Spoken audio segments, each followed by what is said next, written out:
ಓಂ ನಮೋ ಭಗವತೆ ವಾಸುದೇವಾಯ. ದೇಹ ಕೇವಲ ಮಣ್ಣಿನ ಆವರಣ, ಆತ್ಮವು ಅಮರ. ಆದರೆ ನಿಮ್ಮ ಕರ್ಮಗಳು ಮಾತ್ರ ಶಾಶ್ವತವಾಗಿ ಉಳಿಯುತ್ತವೆ. ಅಂತಹ ಶಾಶ್ವತ ಕರ್ಮವನ್ನು ನಾವು ಹೇಗೆ ಆಚರಿಸಬೇಕು? ನಮಸ್ಕಾರ. ಕೃಷ್ಣ ಸಂದೇಶ ವಾಹಿನಿಗೆ ನಿಮ್ಮೆಲ್ಲರಿಗೂ ಆದರದ ಸ್ವಾಗತ. ಭಗವಂತ ಶ್ರೀಕೃಷ್ಣನು ಕುರುಕ್ಷೇತ್ರದ ಮಹಾಯುದ್ಧ ಭೂಮಿಯಲ್ಲಿ ಅರ್ಜುನನಿಗೆ ನೀಡಿದ ದಿವ್ಯ ಜ್ಞಾನವು ಇಂದಿಗೂ ನಮ್ಮ ಪ್ರತಿಯೊಬ್ಬರ ಜೀವನದ ದಾರಿ ದೀಪವಾಗಿದೆ. ಗೀತೆಯ ಸಾರವು ಕೇವಲ ಒಂದು ಧಾರ್ಮಿಕ ಗ್ರಂಥವಲ್ಲ, ಅದು ಬದುಕನ್ನು ಸಮಗ್ರವಾಗಿ ನೋಡುವ ಒಂದು ಅರಿವು, ಒಂದು ಜೀವನ ವಿಧಾನ. ಈ ಜ್ಞಾನವನ್ನು ನೀವು ನಿಮ್ಮ ಜೀವನದಲ್ಲಿ ಅಳವಡಿಸಿಕೊಳ್ಳುವ ಮೂಲಕ ನೀವು ಶಾಂತಿ, ನೆಮ್ಮದಿ ಮತ್ತು ನಿರ್ಭಯತೆಯನ್ನು ಸಾಧಿಸಬಹುದು. ಇಂದು ನಾವು ಹಣ, ಚಿಂತೆ ಮತ್ತು ಕರ್ಮಗಳ ಕುರಿತು ಶ್ರೀಕೃಷ್ಣನ ಪರಮ ಪವಿತ್ರ ಸಂದೇಶವನ್ನು ಬಹಳ ಆಳವಾಗಿ ವಿಶ್ಲೇಷಣೆ ಮಾಡುತ್ತೇವೆ. ಈ ದಿವ್ಯ ಜ್ಞಾನವನ್ನು ನೀವು ಶಾಂತಚಿತ್ತರಾಗಿ ಆಲಿಸಿರಿ. ದೇಹ ಕೇವಲ ಮಣ್ಣು, ಆತ್ಮ ಅಮರತ್ವ. ಶ್ರೀಕೃಷ್ಣನು ನಮಗೆ ಸ್ಪಷ್ಟವಾಗಿ ಹೇಳುವನು, ಈ ದೇಹವು ಮಣ್ಣಿನಿಂದ ಮಾಡಲ್ಪಟ್ಟಿದೆ ಮತ್ತು ಅಂತಿಮವಾಗಿ ಮಣ್ಣಿನಲ್ಲೇ ಲೀನವಾಗುತ್ತದೆ. ಇದರ ಅಸ್ತಿತ್ವವು ಕೇವಲ ಒಂದು ಸೀಮಿತ ಅವಧಿಯವರೆಗೆ ಮಾತ್ರ ಇರುತ್ತದೆ. ಈ ಜಗತ್ತಿಗೆ ಬರುವ ಸಮಯವಾಗಲಿ ಅಥವಾ ಇಲ್ಲಿಂದ ಹೊರಡುವ ಸಮಯವಾಗಲಿ ಯಾವುದೂ ನಿಶ್ಚಿತವಾಗಿಲ್ಲ. ಆದರೆ ನಮ್ಮ ಆತ್ಮವು ಅಮರವಾದದ್ದು, ಅದು ಅವಿನಾಶಿ. ಯಾರಿಂದಲೂ ಯಾವ ಶಕ್ತಿಯಿಂದಲೂ ಆತ್ಮವನ್ನು ನಾಶ ಮಾಡಲು ಸಾಧ್ಯವಿಲ್ಲ. ದೇಹ ನಾಶವಾಗುವುದು, ಆದರೆ ಚೈತನ್ಯವು ಶಾಶ್ವತವಾಗಿ ಉಳಿಯುತ್ತದೆ. ಈ ಮೂಲಭೂತ ಸತ್ಯವನ್ನು ನಾವು ಮರೆತಾಗ ನಾವು ಈ ಅಲ್ಪಕಾಲಿಕ ಬದುಕಿನಲ್ಲಿ ಅನಗತ್ಯವಾದ ವಿಷಯಗಳ ಹಿಂದೆ ಓಡಲು ಪ್ರಾರಂಭಿಸುತ್ತೇವೆ. ಹಣದ ಹಿಂದಿನ ಕುರುಡು, ಓಟ ಮತ್ತು ಸಂಬಂಧಗಳ ವ್ಯಾಪಾರೀಕರಣ. ನಿಮ್ಮೆಲ್ಲರೂ ನೋಡಿದ್ದೀರಿ, ಅನೇಕ ಜನರು ಸಾಯುವವರೆಗೂ ಕೇವಲ ಹಣದ ಹಿಂದೆ ಓಡಾಡುತ್ತಾರೆ. ಅವರು ಹಣವನ್ನು ಕಳೆದುಕೊಳ್ಳುವುದಕ್ಕಿಂತಲೂ ಹೆಚ್ಚು ದ್ವೇಷಿಸುವ ಮತ್ತೊಂದು ವಿಷಯವಿದೆ. ಅದು ಯಾವುದಕ್ಕೆ ಹಣವನ್ನು ಖರ್ಚು ಮಾಡಿದರೋ ಆ ವ್ಯಕ್ತಿಯನ್ನು ಕಳೆದುಕೊಳ್ಳುವುದು. ಇಲ್ಲಿ ನಷ್ಟವೆಂದರೆ ಹಣದ ಕೊರತೆಯಲ್ಲ, ಬದಲಿಗೆ ಸಮರ್ಪಕವಾದ ಯೋಜನೆ ಮತ್ತು ದೂರದೃಷ್ಟಿಯ ಕೊರತೆಯೇ ನಿಜವಾದ ಅಡ್ಡಿಯಾಗಿದೆ. ಈ ಸತ್ಯವನ್ನು ನೆನಪಿಡಿ. ಮನುಷ್ಯ ಸತ್ತ ನಂತರ ದೇಹವನ್ನು ಹೊದೆಸುವ ಕವಚದಲ್ಲಿ ಜೇಬುಗಳು ಇರುವುದಿಲ್ಲ. ಆದರೂ ಜನರು ಆ ಕಾಗದದ ತುಂಡುಗಳಿಗಾಗಿ ಹೆಣಗಾಡುತ್ತಾರೆ. ನಾವು ನಮ್ಮ ಆತ್ಮಸಾಕ್ಷಿಯನ್ನು ಮಾರಿ ಹಣವನ್ನು ಗಳಿಸುವುದನ್ನು ಎಂದಿಗೂ ಕಲಿಯಲೇ ಇಲ್ಲ. ಒಂದು ವೇಳೆ ಕ್ಷಣ ಮಾತ್ರ ನಾವು ಆತ್ಮಸಾಕ್ಷಿರಹಿತರಾಗಿದ್ದರೆ ನಾವು ಬಹಳ ಹಿಂದೆಯೇ ಶ್ರೀಮಂತರಾಗಬಹುದಿತ್ತು ಎಂಬುದಾಗಿ ಕೆಲವರು ಹೇಳಿಕೊಳ್ಳುತ್ತಾರೆ. ಆದರೆ ಜೀವನದ ಉದ್ದೇಶ ಯಾರಿಗಾದರೂ ಉಪಯುಕ್ತವಾಗುವುದಾಗಿರಬೇಕು, ಕೇವಲ ಕಾಗದದ ತುಂಡುಗಳನ್ನು ಸಂಪಾದಿಸುವುದಕ್ಕಾಗಿ ಸಮಯವನ್ನು ವ್ಯರ್ಥ ಮಾಡುವುದಲ್ಲ. ಹೌದು ಗೆಳೆಯರೇ, ಹಣವು ಬಹಳ ಮುಖ್ಯವಾದುದು.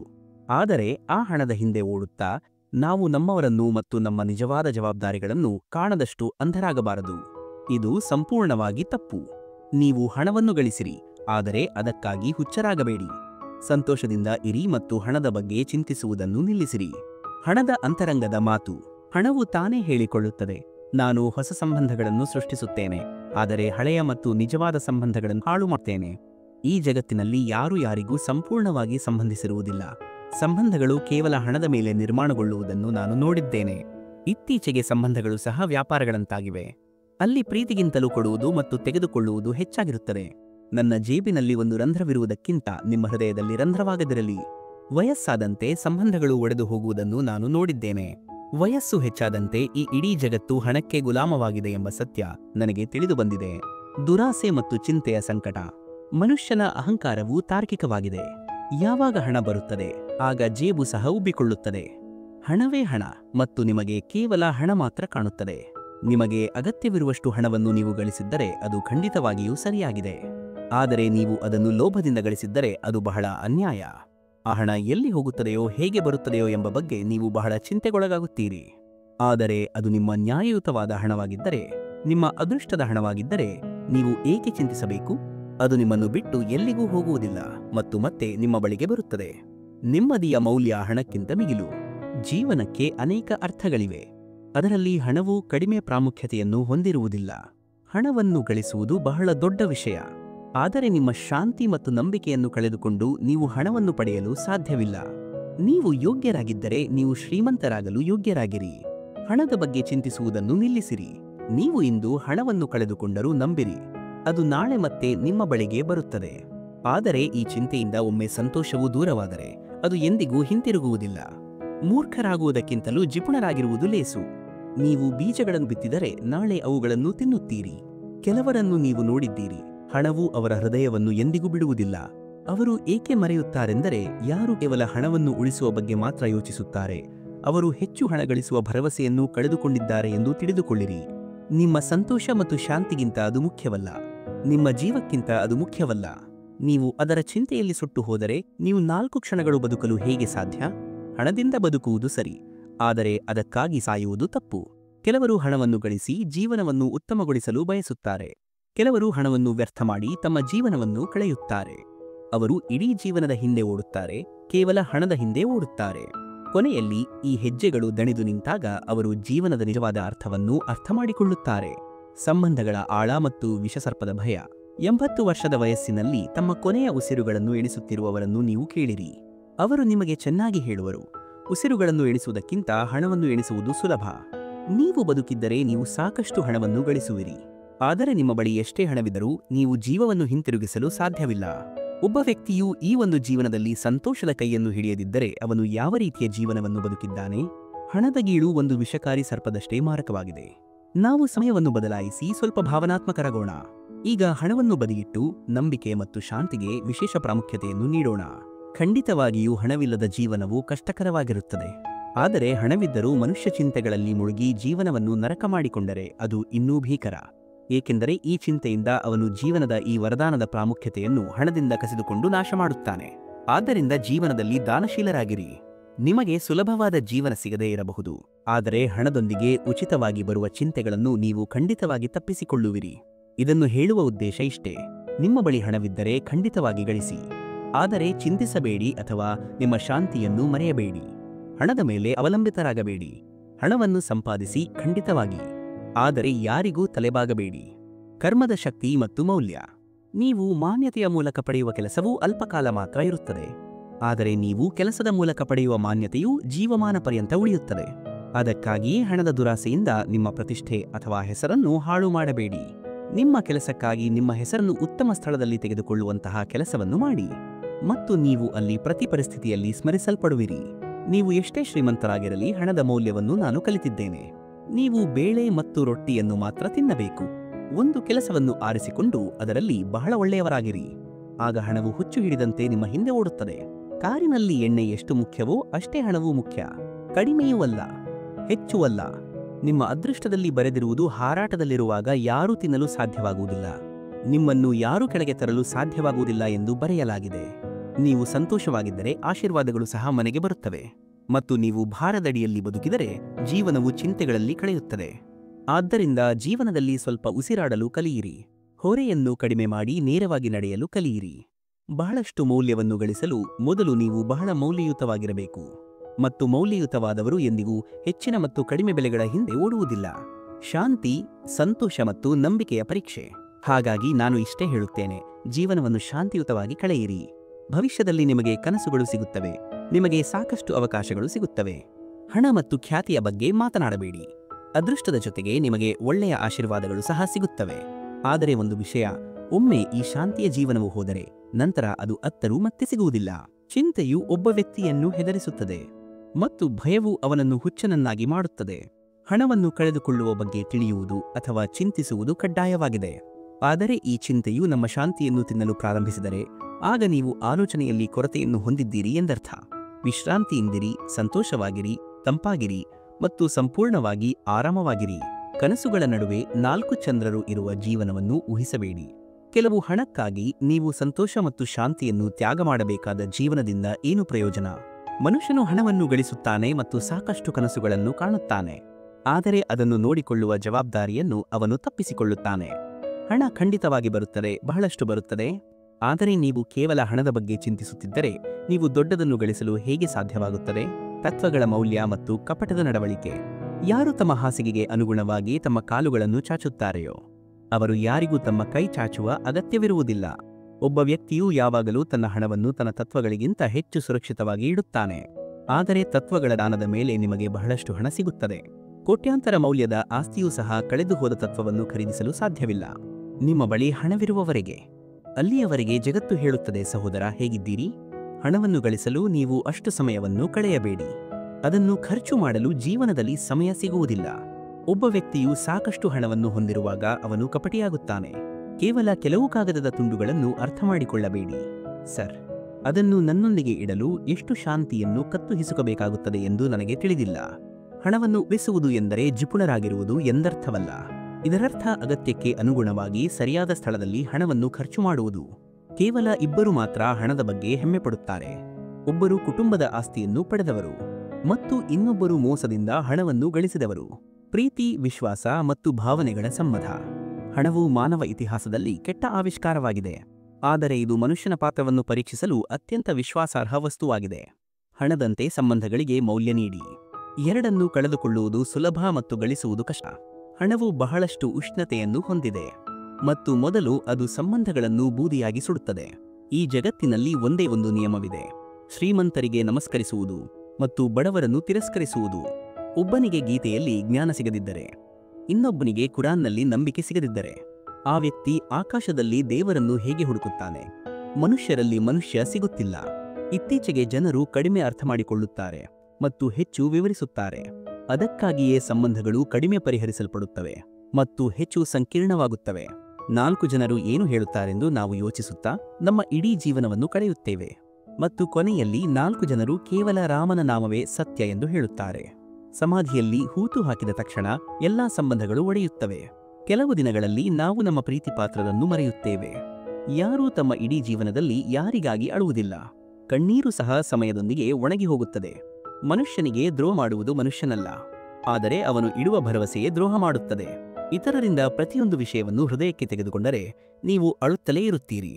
ಅದಕ್ಕಾಗಿಯೇ ಅವನು ಹೇಗಿದ್ದಾನೋ ಹಾಗೆಯೇ ಅವನೊಂದಿಗೆ ಇರಲು ಕಲಿಯಿರಿ. ಕನಸಿನ ನಂಟು ಮತ್ತು ಅಂತರಂಗದ ಹೋರಾಟ.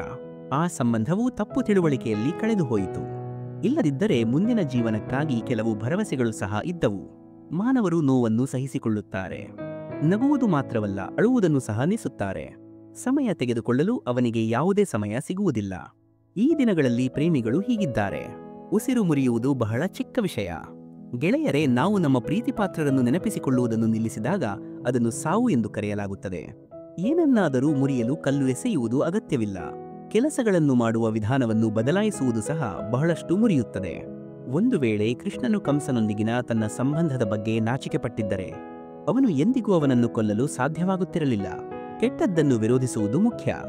ಯಾರಾದರೂ ನಿಮ್ಮ ಸಂಬಂಧಿಕರಾಗಿರಲಿ ಅಥವಾ ಹತ್ತಿರದವರಾಗಿರಲಿ, ಸಂತೋಷ, ಜವಾಬ್ದಾರಿ ಮತ್ತು ನಿರ್ಭಯತೆ. ನಿಮ್ಮನ್ನು ಯಾವುದೇ ಕೆಲಸದಲ್ಲಿ ನಿರತರಾಗಿ ಇಟ್ಟುಕೊಳ್ಳಿರಿ, ಏಕೆಂದರೆ ನಿರತನಾದ ಮನುಷ್ಯನಿಗೆ ದುಃಖಿಯಾಗಲು ಸಮಯ ಸಿಗುವುದಿಲ್ಲ. ಶ್ರಮಿಸುತ್ತಲೇ ಇರಿ. ನಿಮ್ಮ ಕೆಲಸವು ಬೇಗ ಆಗುವುದಿಲ್ಲ, ಆದರೆ ಅದು ಶೀಘ್ರದಲ್ಲೇ ಆಗುತ್ತದೆ. ಕತ್ತಲೆಯನ್ನು ತೆಗೆದುಹಾಕಲು ಸಮಯವನ್ನು ವ್ಯರ್ಥ ಮಾಡಬೇಡಿ. ಬದಲಿಗೆ ದೀಪವನ್ನು ಬೆಳಗಿಸಲು ಸಮಯವನ್ನು ಕಳೆಯಿರಿ. ಇತರರನ್ನು ಕೆಳಗೆ ಹಾಕುವುದರಲ್ಲಿ ಸಮಯ ಕಳೆಯಬೇಡಿ. ಬದಲಿಗೆ ನಿಮ್ಮನ್ನು ಉನ್ನತೀಕರಿಸಲು ಸಮಯವನ್ನು ಕಳೆಯಿರಿ. ನಿಲ್ಲಿಸುವುದು ಎಂದರೆ ಅಂತ್ಯ ಮತ್ತು ಮುಂದುವರಿಯುವುದು ಎಂದರೆ ಅನಂತತೆ. ಯಾರಾದರೂ ನಡವಳಿಕೆಯನ್ನು ನೋಡಬೇಕೆಂದರೆ ಅವರಿಗೆ ಗೌರವ ನೀಡಿ. ಅವರ ಗುಣಗಳನ್ನು ನೋಡಬೇಕೆಂದರೆ ಅವರೊಂದಿಗೆ ಸಮಯ ಕಳೆಯಿರಿ. ಯಾರಾದರೂ ಉದ್ದೇಶಗಳನ್ನು ನೋಡಬೇಕೆಂದರೆ ಅವರಿಗೆ ಸಾಲ ನೀಡಿ. ಅವರ ಅಭ್ಯಾಸಗಳನ್ನು ನೋಡಬೇಕೆಂದರೆ ಅವರನ್ನು ಸ್ವತಂತ್ರವಾಗಿ ಬಿಡಿ. ಸತ್ಯವೇನೆಂದರೆ, ಒಬ್ಬ ವ್ಯಕ್ತಿಯು ಎಡವಿದ ನಂತರವೇ ನಡೆಯಲು ಕಲಿಯುತ್ತಾನೆ. ಒಬ್ಬನು ಎಂದಿಗೂ ಭರವಸೆಯನ್ನು ಬಿಡಬಾರದು. ಬರಲಿರುವ ದಿನವು ಇಂದಿಗಿಂತ ಉತ್ತಮವಾಗಿರಬಹುದು ಎಂದು ಯಾರಿಗೆ ಗೊತ್ತು? ಶಾಂತಿ ಮತ್ತು ಸಹಾನುಭೂತಿ. ಹಣವನ್ನು ಗಳಿಸಲು ಅಷ್ಟು ಸಮಯ ಕಳೆಯಬೇಡಿ.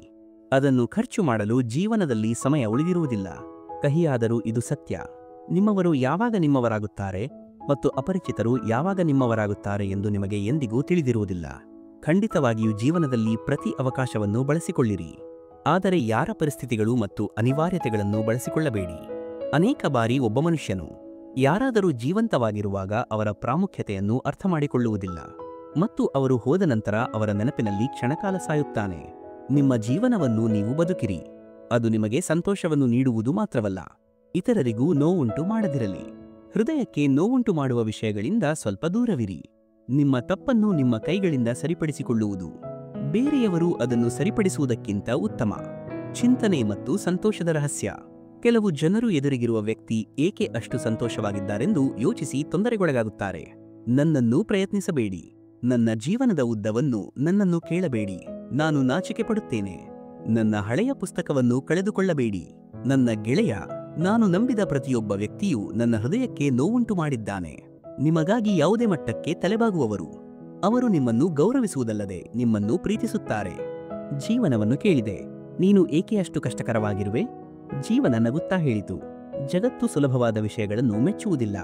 ನನ್ನನ್ನು ಇಷ್ಟಪಡದವರ ಬಗ್ಗೆ ನನಗೆ ತೊಂದರೆ ಇಲ್ಲ. ನನ್ನನ್ನು ಇಷ್ಟಪಡುವಂತೆ ನಟಿಸುವವರ ಬಗ್ಗೆ ನನಗೆ ತೊಂದರೆ ಇದೆ.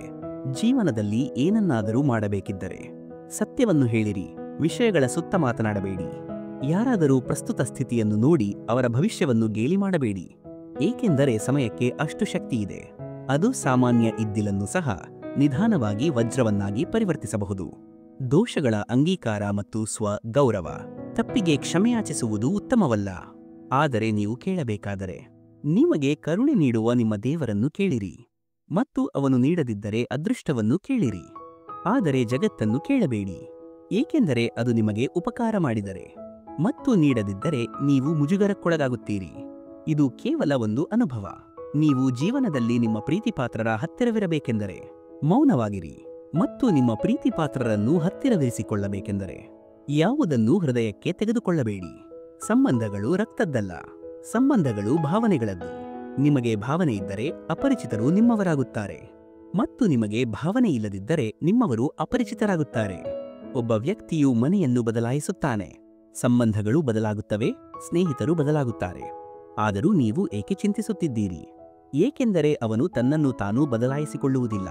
ನಗುವಿನ ಹಿಂದಿನ ನೋವು, ಕೋಪದ ಹಿಂದಿನ ಪ್ರೀತಿ, ಮತ್ತು ಮೌನವಾಗಿ ಉಳಿಯಲು ಕಾರಣ ಯಾರಿಗಾದರೂ ಅರ್ಥವಾಗುತ್ತದೆ. ಯಾರದೋ ತಪ್ಪು ಇಲ್ಲ, ಅಹಂಕಾರ ಇಲ್ಲ, ನಿಶ್ಚಿತ ಆಧಾರ ಇಲ್ಲ. ನಾನು ಧೂಳಾಗಿದ್ದೇನೆ ಮತ್ತು ಮತ್ತೆ ಧೂಳಾಗಲು. ಶೋಕದಲ್ಲಿ ಒಂದು ಉದಾಹರಣೆಯನ್ನು ಸ್ಥಾಪಿಸಿರಿ. ನಿಮ್ಮ ತುಟಿಗಳಲ್ಲಿ ಯಾವಾಗಲೂ ನಗು ಇರಲಿ. ಕೆಲವು ವಿಷಯಗಳನ್ನು ಅಹಂಕಾರದಿಂದಲ್ಲ, ಆದರೆ ಸ್ವಾಭಿಮಾನಕ್ಕಾಗಿ ಬಿಡಬೇಕಾಗುತ್ತದೆ. ಒಬ್ಬ ವ್ಯಕ್ತಿಯ ಮಾನವೀಯತೆಯು ಅವನು ಇತರರನ್ನು ತಡೆಯಲು ಒತ್ತಾಯಿಸಿದ ಕ್ಷಣದಲ್ಲಿ ಕೊನೆಗೊಳ್ಳುತ್ತದೆ. ಒಬ್ಬನು ದುಃಖದಲ್ಲಿ ನಗಲು ಪ್ರಾರಂಭಿಸುತ್ತಾನೆ. ಜಗತ್ತು ಬಹಳ ಮರೆತು ಹೋಗಿದೆ. ಅದು ತನ್ನ ಸ್ವಾರ್ಥಕ್ಕೆ ಎಷ್ಟು ಸೇವೆ ಸಲ್ಲಿಸುತ್ತದೆಯೋ ಅಷ್ಟನ್ನು ಮಾತ್ರ ನೆನಪಿಸಿಕೊಳ್ಳುತ್ತದೆ. ಯಾರು ಸಂಬಂಧವನ್ನು ಕಾಪಾಡಿಕೊಳ್ಳಬೇಕಾಗಿದೆಯೋ ಅವರು ನಿಮ್ಮ 1000 ತಪ್ಪುಗಳನ್ನು ಸಹ ಕ್ಷಮಿಸುತ್ತಾರೆ, ಮತ್ತು ಯಾರು ಅದನ್ನು ಕಾಪಾಡಿಕೊಳ್ಳಬೇಕಾಗಿಲ್ಲವೋ ಅವರು ಕೇವಲ ನಿಮ್ಮ ಚಿಕ್ಕ ಭಾಗ. ಅವರು ತಪ್ಪಿನಲ್ಲಿಯೂ ನಿಮ್ಮನ್ನು ಬಿಟ್ಟು ಹೋಗುತ್ತಾರೆ. ಕನಸುಗಳ ಹಿಂದೆ ಓಡಲು ಆತ್ಮವಿಶ್ವಾಸ ಬೇಕು. ನಾನು ದಣಿದಿದ್ದೇನೆ ಎಂದು ನಾನು ಹೇಗೆ ಹೇಳಲಿ? ನಾನು ಯಾರ ಧೈರ್ಯ ಎಂದು ನನಗೆ ತಿಳಿದಿಲ್ಲ. ಪುಸ್ತಕಗಳ ಮಹತ್ವ, ನನ್ನ ಸ್ಥಳ, ನನ್ನ ಸ್ನೇಹಿತ, ಸಮಯ ಮತ್ತು ಜನರು ಕಲಿಸುವುದನ್ನು ಮಾತ್ರ ಎಲ್ಲರೂ ನೆನಪಿಸಿಕೊಳ್ಳುತ್ತಾರೆ. ನೀವು ಕಣ್ಣು ಮುಚ್ಚುವ ಮೊದಲು ನಿಮ್ಮ ಕಣ್ಣುಗಳನ್ನು ತೆರೆದರೆ ಆಗ ನಿಮ್ಮ ಜೀವನವು ಪೂರ್ಣಗೊಳ್ಳುತ್ತದೆ, ಸುಧಾರಿಸುತ್ತದೆ. ನಂಬಿಕೆ ಸ್ಥಾಪನೆಯಾದಾಗ ಅಪರಿಚಿತರು ನಮ್ಮವರಾಗುತ್ತಾರೆ, ಮತ್ತು ನಂಬಿಕೆ ಮುರಿದಾಗ ನಮ್ಮವರು ಅಪರಿಚಿತರಾಗುತ್ತಾರೆ. ವಯಸ್ಸು ಎಷ್ಟೇ ಇರಲಿ, ನೋವಾದಾಗ ಬಾಯಿಯಿಂದ ಬರುವ ಮೊದಲ ಪದವೇ ತಾಯಿ. ಅಳವಡಿಸಿಕೊಳ್ಳಲು 1000 ಗುಣಗಳು ಇರುವುದಿಲ್ಲ, ಮತ್ತು ಒಂದು ಕೊರತೆಯು ಬಿಡಲು ಸಾಕು. ನೀವು ಸಂಬಂಧಗಳನ್ನು ಹೇಗೆ ಇಷ್ಟಪಡುತ್ತೀರಿ? ನಿಮಗೆ ಏನೂ ಅರ್ಥವಾಗುವುದಿಲ್ಲ. ಒಬ್ಬರ ಹೃದಯ ಸಿಗದಿದ್ದರೆ ನಿಮಗೆ ನಿಮ್ಮ ಹೃದಯದಿಂದ ಯಾರೂ ಸಿಗುವುದಿಲ್ಲ. ನೀವು ಯಾರನ್ನಾದರೂ ಇಷ್ಟಪಟ್ಟರೆ ಅವರು ಒಳ್ಳೆಯವರಲ್ಲ, ಆದರೆ ನೀವು ಒಳ್ಳೆಯವರು, ಏಕೆಂದರೆ ಅವನಲ್ಲಿ ಒಳ್ಳೆಯತನವನ್ನು ನೋಡುವ ಕಣ್ಣುಗಳು ನಿಮ್ಮಲ್ಲಿವೆ. ಪ್ರೀತಿ ಕೊನೆಗೊಂಡಾಗ ಸಂಬಂಧಗಳು ಭಾರವಾಗಿ ಕಾಣುತ್ತವೆ, ಏಕೆಂದರೆ ಮಳೆ ನಿಂತ ನಂತರ ಛತ್ರಿಯೂ ಸಹ ಭಾರವಾಗಿ ಕಾಣುತ್ತದೆ. ಅಗತ್ಯಕ್ಕಿಂತ ಅತಿಯಾದ ನಿರೀಕ್ಷೆಗಳು, ಆಸೆಗಳು ಇನ್ನೂ ದಂಗೆ ಏಳಲು ಬಯಸುತ್ತವೆ. ಆದರೆ ನಾನು ಎಲ್ಲವನ್ನೂ ನನ್ನ ಎದೆಯಲ್ಲಿ ಅಡಗಿಸಲು ಕಲಿತಿದ್ದೇನೆ. ಕೆಲವು ಜನರು ಅಂತಹ ವ್ಯಕ್ತಿಗಾಗಿ ತಮ್ಮ ಜೀವನವನ್ನು ಕಳೆಯುತ್ತಾರೆ. ಅವರು ತಮ್ಮನ್ನು ನಾಶ ಮಾಡಿಕೊಳ್ಳುತ್ತಾರೆ. ಅವರು ನಿಮ್ಮ ಬಗ್ಗೆ ಕಾಳಜಿ ವಹಿಸುವುದಿಲ್ಲ. ಯಾರೂ ತಮ್ಮ ಭೂತಕಾಲವನ್ನು ಖರೀದಿಸುವಷ್ಟು ಶ್ರೀಮಂತರಲ್ಲ, ಮತ್ತು ಯಾರೂ ತಮ್ಮ ಭವಿಷ್ಯವನ್ನು ಬದಲಾಯಿಸಲಾಗದಷ್ಟು ಬಡವರಲ್ಲ. ಶರತ್ಕಾಲದಲ್ಲಿ ಕೇವಲ ಎಲೆಗಳು ಮಾತ್ರ ಬೀಳುತ್ತವೆ. ಗೆಳೆಯರೇ, ದೃಷ್ಟಿರಿ ಬೀಳುವ ಯಾವುದೇ ಕಾಲವಿಲ್ಲ. ಇದು ಆಗುವುದಿಲ್ಲ. ಶೈಲಿಯು ವಿಭಿನ್ನವಾಗಿದೆ. ನನ್ನ ಯೋಚನೆಯ ವಿಧಾನ ಹೀಗಿದೆ. ಪ್ರತಿಯೊಬ್ಬರೂ ಗಮ್ಯಸ್ಥಾನದ ಬಗ್ಗೆ ಆಸಕ್ತಿ ಹೊಂದಿದ್ದಾರೆ, ಮತ್ತು ಸರಿಯಾದ ಮಾರ್ಗದ ಜನರು ನನಗೆ ಹಣವನ್ನು ಇಡಲು ಹೇಳುತ್ತಾರೆ. ಅದು ಕಷ್ಟದ ಸಮಯದಲ್ಲಿ ಉಪಯುಕ್ತವಾಗುತ್ತದೆ. ನಾವು ಹೇಳುತ್ತೇವೆ, ಒಳ್ಳೆಯ ಜನರೊಂದಿಗೆ ಇರಿ. ಕೆಟ್ಟ ಸಮಯ ಎಂದಿಗೂ ಬರುವುದಿಲ್ಲ. ಸಮಯ, ವಿಶ್ವಾಸ ಮತ್ತು ಕರ್ಮದ ನಿಗೂಢತೆ. ಗೌರವವು ತಮ್ಮ ಮಾರ್ಗವನ್ನು ಅನುಸರಿಸುವವರಿಗೆ ನೀಡಲಾಗುತ್ತದೆ. ಗೌರವವನ್ನು ಬೇಡಿಕೆ ಇಡುವವರಿಗೆ ಗೌರವ ಸಿಗುವುದಿಲ್ಲ. ಸಣ್ಣ ವಿಷಯಕ್ಕೆ ಬಿಟ್ಟುಕೊಡಬೇಡಿ. ಯಾರನ್ನಾದರೂ ನಿಮ್ಮವರನ್ನಾಗಿ ಮಾಡಲು ಜೀವನವು ಕಳೆಯುತ್ತದೆ. ಜನರು ನೀವು ಅಂದುಕೊಂಡಷ್ಟು ತಪ್ಪು ಮಾಡಿಲ್ಲ. ಪ್ರತಿಯೊಬ್ಬರ ಯೋಚನಾ ವಿಧಾನ ವಿಭಿನ್ನವಾಗಿದೆ. ಅವನು ಎಷ್ಟು ಮಾನವೀಯ? ನೀವೇಕೆ ಶ್ರೀಮಂತರಾಗುವುದಿಲ್ಲ? ನೀವು ತೊಂದರೆಗಳನ್ನು ಮಾರಲು ಸಾಧ್ಯವಿಲ್ಲ, ಮತ್ತು ನೀವು ಶಾಂತಿಯನ್ನು ಖರೀದಿಸಲು ಸಾಧ್ಯವಿಲ್ಲ. ನೀವು ಜೀವನದಲ್ಲಿ ಯಾರನ್ನು ಭೇಟಿಯಾಗುತ್ತೀರಿ ಎಂದು ಸಮಯ ನಿರ್ಧರಿಸುತ್ತದೆ. ನೀವು ಜೀವನದಲ್ಲಿ ಯಾರನ್ನು ಭೇಟಿಯಾಗುತ್ತೀರಿ ಎಂದು ನಿಮ್ಮ ಹೃದಯ ನಿರ್ಧರಿಸುತ್ತದೆ. ಆದರೆ ನೀವು ಜೀವನದಲ್ಲಿ ಯಾರಲ್ಲಿ ಉಳಿಯುತ್ತೀರಿ ಎಂದು ನಿಮ್ಮ ನಡವಳಿಕೆ ನಿರ್ಧರಿಸುತ್ತದೆ. ಜೀವನವು ಸಂಬಂಧಗಳಿಗೆ ಮೌಲ್ಯ ನೀಡುವಂತಿರಬೇಕು, ಮತ್ತು ಸಂಬಂಧಗಳು ನನ್ನನ್ನು ನಿಮಗೆ ನೆನಪಿಸುವಂತಿರಬೇಕು. ಜಗತ್ತಿನ ಜಾತ್ರೆಯಲ್ಲಿ ನಾನು ಎಷ್ಟು ದಿನ ಇರಬೇಕು ಎಂದು ನನಗೆ ತಿಳಿದಿಲ್ಲ. ಪ್ರತಿಯೊಬ್ಬರ ಹೃದಯವನ್ನು ಗೆಲ್ಲುವುದು. ಇದು ಜೀವನದ ಏಕೈಕ ಆಭರಣ. ಪ್ರೇಮಿಗಳು ಯಾವಾಗಲೂ ಪ್ರೇಮಿಗಳಾಗಿಯೇ ಉಳಿಯಲಿ ಎಂದು ನಾನು ಬಯಸುತ್ತೇನೆ. ಮತ್ತು ಜನರು ಆಗಾಗ್ಗೆ ಬದಲಾಗುತ್ತಾರೆ. ಪ್ರೀತಿಸಿದ ನಂತರ ಇತ್ತೀಚೆಗೆ ಎಲ್ಲರೂ ನಾನು ನಂದಿ ಹೋಗಿದ್ದೇನೆ ಎಂದು ಹೇಳುತ್ತಾರೆ. ನಾನು ಸುಡುತ್ತಾ ಇದ್ದಿದ್ದರೆ ಅದು ಬಹಳ ಹಿಂದೆಯೇ ಆಗುತ್ತಿತ್ತು. ಹೊರಬರುವ ಕಣ್ಣೀರನ್ನು ನೋಡಿದರೆ ಕಣ್ಣುಗಳು ಆಶ್ಚರ್ಯಪಡುತ್ತವೆ. ಎಲ್ಲ ಕನಸುಗಳು ಹರಿಯಲು ಇನ್ನೆಷ್ಟು ಸಮಯ ಬೇಕು? ನೀವು ಯಾರನ್ನಾದರೂ ಎಷ್ಟೇ ನಿಮ್ಮವರು ಎಂದು ಪರಿಗಣಿಸಿದರು, ಒಂದು ದಿನ ಜನರು ನಿಮ್ಮನ್ನು ಕೆಟ್ಟವರು ಎಂದು ಸಾಬೀತುಪಡಿಸುತ್ತಾರೆ. ಮಾಯೆಗೆ ಒಂದೇ ಒಂದು ತತ್ವವಿದೆ. ಯಾರು ಅವರನ್ನು ಮುರಿದ ನಂತರ ಯಾರನ್ನಾದರೂ ಪ್ರೀತಿಸುತ್ತಾರೋ ಅವರು ಯಾವಾಗಲೂ ತಮ್ಮನ್ನೇ ಮುರಿದುಕೊಳ್ಳುತ್ತಾರೆ. ಏನು ವಿಷಯ? ನೀವು ಬಹಳ ಶಾಂತವಾಗಿ ಕುಳಿತಿದ್ದೀರಾ? ನಿಮ್ಮ ಮನಸ್ಸಿನಲ್ಲಿ ಏನಾದರೂ ಇದೆಯೇ? ಅಥವಾ ನಿಮ್ಮ ಹೃದಯದಲ್ಲಿ ಎಲ್ಲಾದರೂ ಕುಳಿತಿದ್ದೀರಾ? ಅದೃಷ್ಟ ಮತ್ತು ಹೃದಯ ಎಂದಿಗೂ ಒಂದಾಗುವುದಿಲ್ಲ, ಏಕೆಂದರೆ ಹೃದಯದಲ್ಲಿ ಏನಿದೆಯೋ ಅದು ನಿಮ್ಮ ಅದೃಷ್ಟದಲ್ಲಿ ಎಂದಿಗೂ ಇರುವುದಿಲ್ಲ. ಒಂದು ದಿನ ನೀವು ಸಮಯ ಮತ್ತು ಜಗತ್ತಿನ ಬಗ್ಗೆ ಅಲ್ಲ, ಆದರೆ ನಿಮ್ಮ ಬಗ್ಗೆ ದೂರು ನೀಡುವಿರಿ. ಜೀವನವು ನಿಮ್ಮ ಮುಂದಿತ್ತು ಮತ್ತು ನೀವು ಜಗತ್ತಿನಲ್ಲಿ ಸಿಕ್ಕಿಬಿದ್ದಿದ್ದೀರಿ. ರಾತ್ರಿಯಲ್ಲಿ ಎಷ್ಟು ಜನ ಅಳುತ್ತಾ ಮಲಗುತ್ತಾರೆ ಎಂದು ತಿಳಿದಿಲ್ಲ ಮತ್ತು ನಂತರ ಬೆಳಿಗ್ಗೆ ಎದ್ದು ಜಗತ್ತಿನ ಮುಂದೆ ಸುಳ್ಳು ನಗುತ್ತಾರೆ. ನಗು ಮತ್ತು ದುಃಖದ ವಿಶ್ಲೇಷಣೆ. ಒಳ್ಳೆಯ ಹಾಸ್ಯದ ಸಹಾಯದಿಂದ ಪ್ರತಿಯೊಬ್ಬರ ನಗುವನ್ನು ನೋಡಿಕೊಳ್ಳಿರಿ. ಯಾರ ಹೃದಯವನ್ನು ಗೆಲ್ಲಲು ಸಾಧ್ಯವಾಗದಷ್ಟು ಅಲ್ಲ, ಆದರೆ ಅದು ಖಂಡಿತವಾಗಿಯೂ ಕೆಲವು ಕ್ಷಣಗಳನ್ನು ಬಿಟ್ಟು ಹೋಗುತ್ತದೆ. ಅದನ್ನು ಮರೆಯುವುದು ಸುಲಭವಲ್ಲ. ನನ್ನ ನೋವನ್ನು ನಾನು ಯಾವ ಪದಗಳಲ್ಲಿ ವ್ಯಕ್ತಪಡಿಸಲಿ? ನನ್ನನ್ನು ಕೇಳುವವರು ಅನೇಕರಿದ್ದಾರೆ, ಆದರೆ ಅರ್ಥಮಾಡಿಕೊಳ್ಳುವವರು ಯಾರೂ ಇಲ್ಲ. ಓ ಜೀವನ, ನೀನು ಸಹ ನನ್ನ ಮೇಲೆ ಕೋಪಗೊಂಡಿದ್ದರೆ ಚೆನ್ನಾಗಿತ್ತು. ಈ ಕೋಪಗೊಂಡ ಜನರನ್ನು ನನ್ನಿಂದ ಸಮಾಧಾನಪಡಿಸಲು ಸಾಧ್ಯವಿಲ್ಲ. ಯಾರೋ ಹೇಳಿದ್ದರು, ಪ್ರೀತಿಯು ಹೂವಿನಂತೆ. ಇಂದು ನಾನು ಹೂವುಗಳು ಮಾರುಕಟ್ಟೆಯಲ್ಲಿ ಮಾರಾಟವಾಗುವುದನ್ನು ನೋಡಿದಾಗ ನನ್ನ ಹೆಜ್ಜೆಗಳು ನಿಂತು ಹೋದವು. ಜಗತ್ತು ಅಂತಹ ವಿಚಿತ್ರ ಸ್ಥಳವಾಗಿದೆ. ನನಗೆ ನಡೆಯಲು ತಿಳಿದಿರದಿದ್ದಾಗ ಯಾರೂ ನನ್ನನ್ನು ಬೀಳಲು ಬಿಡಲಿಲ್ಲ ಮತ್ತು ನಾನು ನಡೆಯಲು ಕಲಿತಾಗಿನಿಂದ ಜನರು ಪ್ರತಿ ಹೆಜ್ಜೆಯಲ್ಲೂ ನನ್ನನ್ನು ಬೀಳಿಸಲು ಬಯಸುತ್ತಾರೆ. ಬೀಳುವುದು ಸುಲಭ, ಬೀಳುವುದು ಇನ್ನೂ ಸುಲಭ, ಆದರೆ ಯಾರ ಕೈಯನ್ನಾದರೂ ಹಿಡಿದು ಅವರನ್ನು ಮುಂದೆ ಸಾಗಿಸುವುದು ಬಹಳ ಕಷ್ಟ. ದೈವಿಕ ಉದ್ದೇಶ ಮತ್ತು ಅಹಂಕಾರದ ಬೆಂಕಿ. ಕೆಲವೊಮ್ಮೆ ದೇವರು ಉದ್ದೇಶಪೂರ್ವಕವಾಗಿ ನಮ್ಮನ್ನು ಕಷ್ಟಕರ ಸಂದರ್ಭಗಳಲ್ಲಿ ಇಡುತ್ತಾನೆ. ಇದರಿಂದ ನಾವು ಕುರುಡಾಗಿ ನಂಬುವ ಆ ಜನರ ಮುಖಗಳ ಮೇಲೆ ಕಿರೀಟಗಳನ್ನು ನೋಡಬಹುದು. ಕೆಲವೊಮ್ಮೆ ಹೆಚ್ಚು ವಿವರಣೆಯನ್ನು ನೀಡುವುದು ನಮ್ಮ ದುಃಖಕ್ಕೆ ಕಾರಣವಾಗುತ್ತದೆ. ಇಷ್ಟನ್ನು ನೆನಪಿಡಿ, ನೀವು ಮನುಷ್ಯ, ನೀವು ಸಾಬೂನು ಅಲ್ಲ. ಮತ್ತು ಸಂಬಂಧಗಳು ನಿಮ್ಮೊಂದಿಗೆ ಇರುತ್ತವೆ, ನೀವು ಸಂಬಂಧಗಳು. ಪಕ್ಷಿಗಳಿಗೆ ಆಕಾಶವನ್ನು ಮುಟ್ಟಲು ಹೃದಯವಿಲ್ಲ. ಮನುಷ್ಯರಿಗೆ ಕೇವಲ ಬೀಳಲು ಮತ್ತು ಬೀಳಲು ಮಾತ್ರ ತಿಳಿದಿದೆ. ಜೀವನ ಸುಲಭವಲ್ಲ. ನೀವು ನಿಮ್ಮನ್ನು ಬಲಪಡಿಸಿಕೊಳ್ಳಬೇಕು. ಸರಿಯಾದ ಸಮಯ ಎಂದಿಗೂ ಬರುವುದಿಲ್ಲ. ನೀವು ಕೇವಲ ಸರಿಯಾದ ಸಮಯವನ್ನು ಮಾಡಬೇಕು. ಜೀವನದಲ್ಲಿ ಯಾರಾದರೂ ನಿಮ್ಮ ಬಗ್ಗೆ ಅಸೂಯೆಪಟ್ಟರೆ ನೀವು ಅದನ್ನು ಸುಡಲು ಬಿಡಿ. ನೆನಪಿಡಿ, ಸುಡುವ ಪ್ರತಿಯೊಂದು ವಿಷಯವೂ ಒಂದು ದಿನ ಬೂದಿಯಾಗಿ ಪರಿವರ್ತನೆಯಾಗುತ್ತದೆ. ಅದು ಅಹಂಕಾರವಾಗಿರಲಿ ಅಥವಾ ವಿಷಯಗಳಾಗಿರಲಿ ಅಥವಾ ವ್ಯಕ್ತಿಯಾಗಿರಲಿ. ಗೌರವ, ಧೈರ್ಯ ಮತ್ತು ಸತ್ಯಾಸತ್ಯತೆ. ಯಾರು ಇತರರಿಗೆ ಗೌರವ ನೀಡುತ್ತಾರೋ ವಾಸ್ತವದಲ್ಲಿ ಅವರು ಸ್ವತಃ ಗೌರವಾರ್ಹರು, ಏಕೆಂದರೆ ಒಬ್ಬ ವ್ಯಕ್ತಿಯು ತನ್ನಲ್ಲಿರುವುದನ್ನು ಮಾತ್ರ ಇತರರಿಗೆ ನೀಡಲು ಸಾಧ್ಯವಾಗುತ್ತದೆ. ನೀವು ಧೈರ್ಯವನ್ನು ಕಳೆದುಕೊಳ್ಳುವಂತಹ ಪರಿಸ್ಥಿತಿಗಳು ಇರಲು ಬಿಡಬೇಡಿ, ಆದರೆ ಪರಿಸ್ಥಿತಿಗಳನ್ನು ಕಳೆದುಕೊಳ್ಳುವಂತಹ ಧೈರ್ಯವನ್ನು ಇಟ್ಟುಕೊಳ್ಳಿರಿ. ಯಾರೋ ಸತ್ಯವನ್ನು ಮಾತನಾಡಿದ್ದಾರೆ, ಆ ವ್ಯಕ್ತಿಯು ನಿಮ್ಮ ಮೌಲ್ಯವನ್ನು ಎಂದಿಗೂ ಅರ್ಥ ಮಾಡಿಕೊಳ್ಳುವುದಿಲ್ಲ. ಅವರಿಗಾಗಿ ನೀವು ಯಾವಾಗಲೂ ಇರುತ್ತೀರಿ. ನೀವು ನಿಮ್ಮ ಹೃದಯದ ಭಾವನೆಗಳನ್ನು ಸ್ಪಷ್ಟವಾಗಿ ವ್ಯಕ್ತಪಡಿಸಬೇಕು, ಏಕೆಂದರೆ ವಿಷಯಗಳನ್ನು ಹೇಳುವುದರಿಂದ ನಿರ್ಧಾರಗಳನ್ನು ತೆಗೆದುಕೊಳ್ಳಲಾಗುತ್ತದೆ ಮತ್ತು ಹೇಳದಿರುವುದರಿಂದ ನೀವು ದೂರವನ್ನು ಸೃಷ್ಟಿಸುತ್ತೀರಿ. ನೀವು ಇಷ್ಟಪಡುವ ವಿಷಯದಲ್ಲಿ ನೀವು ದೋಷಗಳು ಮತ್ತು ತಪ್ಪುಗಳನ್ನು ಹುಡುಕುವುದಿಲ್ಲ ಮತ್ತು ನೀವು ಇಷ್ಟಪಡದ ವಿಷಯ, ಅದು ಎಷ್ಟೇ ಚೆನ್ನಾಗಿದ್ದರೂ ನಿಮಗೆ ಕೆಟ್ಟದಾಗಿ ಅನಿಸುತ್ತದೆ. ಕೆಲವೊಮ್ಮೆ ಅದೇ ವ್ಯಕ್ತಿ ನಿಮ್ಮನ್ನು ಅಣಿಸುತ್ತಾನೆ. ಅವರಿಗಾಗಿ ನೀವು ಏನು ಬೇಕಾದರೂ ಮಾಡಬಹುದು. ಜೀವನ ಎಂದರೆ ಮುನ್ನಡೆಯುವುದು. ಎಡವಿಸುವುದು ಎಂದರೆ ನೀವು ನಡೆಯುವುದನ್ನು ನಿಲ್ಲಿಸಬೇಕು ಎಂದರ್ಥವಲ್ಲ. ಬದಲಿಗೆ ಎಡವಿಸುವುದು ಎಂದರೆ ನೀವು ನಡೆಯಲು ಕಲಿಯುತ್ತೀರಿ ಎಂದರ್ಥ. ಜೀವನವು ಸಿಗರೆಟ್ನಂತೆ ಉರಿಯುತ್ತಿದೆ ಮತ್ತು ಜನರು ಅದನ್ನು ಅನುಭವಿಸುತ್ತಾರೆ. ಜೀವನವನ್ನು ಬಹಳ ಸಂತೋಷದಿಂದ ಕಳೆಯಲಾಗುತ್ತಿದೆ. ವಿಷವು ಸಿಹಿಯಾಗಿದ್ದರೆ ಅದನ್ನು ಕುಡಿಯುವುದು ಮೋಜು. ಸತ್ಯವನ್ನು ಹೇಳಿ, ಆದರೆ ಅದು ವಾಸ್ತವದಂತೆ ಕಾಣದ ರೀತಿಯಲ್ಲಿ. ಆ ವ್ಯಕ್ತಿಯು ಒಂದು ಸಣ್ಣ ವಿಷಯದ ಬಗ್ಗೆ ಮುಂದುವರಿಯಿತು. ಅವನು ಶತಮಾನಗಳಿಂದ ಒಂದು ನೆಪವನ್ನು ಹುಡುಕುತ್ತಿದ್ದಂತೆ ಅವನು ಸಹ ತನ್ನ ಸ್ಥಿತಿಯನ್ನು ಅರಿತುಕೊಂಡನು. ಇಲ್ಲ, ನಾನು ಇತರರಿಂದ ಕೇಳಿದ್ದೇನೆ, ನಾನು ತೊಂದರೆಗೊಳಗಾಗಿದ್ದೇನೆ, ನಮಗೆ ಎಲ್ಲಾ ದೇವತೆಗಳು ಸಿಕ್ಕಿದ್ದಾರೆ ಎಂದು ತೋರುತ್ತದೆ. ಜೀವನದಲ್ಲಿ ಯಾರೂ ತಪ್ಪುಗಳನ್ನು ಮಾಡುವುದಿಲ್ಲ, ಅದು ಯಾವಾಗಲೂ ನಮ್ಮ ತಪ್ಪಾಗಿದೆ. ಶಾಖೆಗಳು ಉಳಿದಿದ್ದರೆ ಹೂವುಗಳು ಮತ್ತು ಎಲೆಗಳು ಸಹ ಬರುತ್ತವೆ. ಈ ದಿನಗಳು ಕೆಟ್ಟದಾಗಿದ್ದರೆ ಒಳ್ಳೆಯದು ಸಹ ಬರುತ್ತದೆ. ನಾನು ಸಂತೋಷವಾಗಿದ್ದೇನೆ. ಯಾರಾದರೂ ನನ್ನ ಬಗ್ಗೆ ಮಾತನಾಡಿದರೆ, ಯಾರಾದರೂ ಕೆಟ್ಟದಾಗಿ ಹೇಳಿದರೆ, ಆಗ ಏನಾಯಿತು ಎಂದು ಅವರಿಗೆ ನೆನಪಿರುತ್ತದೆ. ಪ್ರಕೃತಿ, ವಿಶ್ವಾಸ ಮತ್ತು ಆಶಾವಾದ. ಪ್ರಕೃತಿ ಮತ್ತು ಸಹಿ ಎಂದಿಗೂ ಬದಲಾಗುವುದಿಲ್ಲ ಎಂದು ಯಾರು ಹೇಳುತ್ತಾರೆ? ಕೇವಲ ಒಂದು ಏಟು ಬೇಕು, ಅದು ಬೆರಳಿಗೆ ಬಿದ್ದರೆ ಸಹಿ ಬದಲಾಗುತ್ತದೆ. ಮತ್ತು ಹೃದಯದ ಮೇಲೆ ನೀವು ಪ್ರೀತಿಸಿದರೆ ಆಗ ಪ್ರಕೃತಿ ಬದಲಾಗುತ್ತದೆ.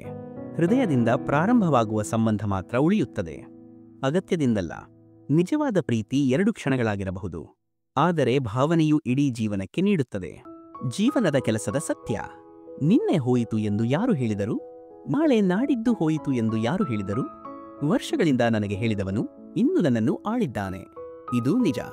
ನಾನು ಅಪೂರ್ಣ, ಆದರೆ ನನ್ನಲ್ಲಿ ಒಂದು ಹಠವಿದೆ. ನಾನು ಯಾರನ್ನೂ ನನ್ನವನೆಂದು ಪರಿಗಣಿಸಲಿಲ್ಲ. ನಾನು ಜಗತ್ತಿನಿಂದಲ್ಲ, ಆದರೆ ಜಗತ್ತಿನ ಸೃಷ್ಟಿಕರ್ತನಿಂದ ನಿರೀಕ್ಷಿಸಿದ್ದೇನೆ. ತಾಳ್ಮೆಯಿಂದಿರಿ. ಕೆಲವೊಮ್ಮೆ ನೀವು ಜೀವನದಲ್ಲಿ ಸಮಸ್ಯೆಗಳನ್ನು ಎದುರಿಸಬೇಕಾಗುತ್ತದೆ, ಉತ್ತಮವಾದುದನ್ನು ಪಡೆಯಲು ಕೆಟ್ಟದ್ದನ್ನು ಅನುಭವಿಸಬೇಕಾಗುತ್ತದೆ. ಸಂಬಂಧಗಳ ಆಳ ಮತ್ತು ಕಠೋರ ಸತ್ಯ. ತಮ್ಮ ಪ್ರೀತಿಪಾತ್ರರು ಬದಲಾಗುವುದನ್ನು ನೋಡಿದವರು ಜೀವನದಲ್ಲಿ ಪ್ರತಿ ಪರಿಸ್ಥಿತಿಯನ್ನು ಎದುರಿಸಬಹುದು. ಪ್ರತಿಯೊಬ್ಬರಿಗೂ ಗೌರವ ಬೇಕು, ಆದರೆ ಜನರು ಅದನ್ನು ಹಿಂತಿರುಗಿಸಲು ಮರೆಯುತ್ತಾರೆ. ನಿಮ್ಮ ಭಾವನೆಗಳನ್ನು ಎಲ್ಲಿ ಮೆಚ್ಚಲಾಗುತ್ತದೆ ಅಲ್ಲಿ ವ್ಯಕ್ತಪಡಿಸಿ. ಉಳಿದಿರುವುದು ಕೇವಲ ಕಣ್ಣು. ಒಬ್ಬ ವ್ಯಕ್ತಿಯು ಬಿಟ್ಟ ಕಣ್ಣೀರು ಸಹ ನೀರಂತೆ ಕಾಣುತ್ತದೆ.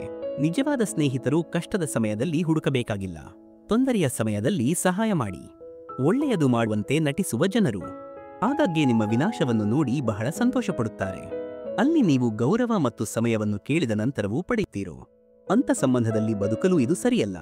ಈ ಜಗತ್ತಿನಲ್ಲಿ ನೀವು ಸುಳ್ಳನ್ನು ಮೃದುವಾಗಿ ಹೇಳಿದರೆ ಎಲ್ಲರೂ ಕೇಳುತ್ತಾರೆ, ಆದರೆ ನೀವು ಸತ್ಯವನ್ನು ಕೂಗಿದರು ಯಾರೂ ಕೇಳುವುದಿಲ್ಲ. ಗುಣ, ನಂಬಿಕೆ ಮತ್ತು ಕನ್ನಡಿಯಂತಹ ಆತ್ಮೀಯರು. ಅಷ್ಟು ಪ್ರೀತಿಯನ್ನು ತೋರಿಸಿ. ನಿಮ್ಮಲ್ಲಿನ ನ್ಯೂನತೆಗಳನ್ನು ನೋಡಿದ ನಂತರವೂ ನಿಮ್ಮನ್ನು ಬಿಟ್ಟು ಹೋಗದವರಿಗೆ ಜೀವನದಲ್ಲಿ ಸ್ಥಾನ ನೀಡಿ. ಜೀವನವು ಸಮಯದ ಹರಿವಿನಲ್ಲಿದೆ. ಇಲ್ಲಿ ಪ್ರತಿಯೊಬ್ಬ ವ್ಯಕ್ತಿಯೂ ಒತ್ತಡದಲ್ಲಿದ್ದಾನೆ. ನಾವು ನೀರಿಗೆ ದೋಷವನ್ನು ಹಾಕುತ್ತೇವೆ, ದೋಣಿಯಲ್ಲಿ ರಂಧ್ರವಿದೆ ಎಂದು ನೋಡಲಿಲ್ಲ.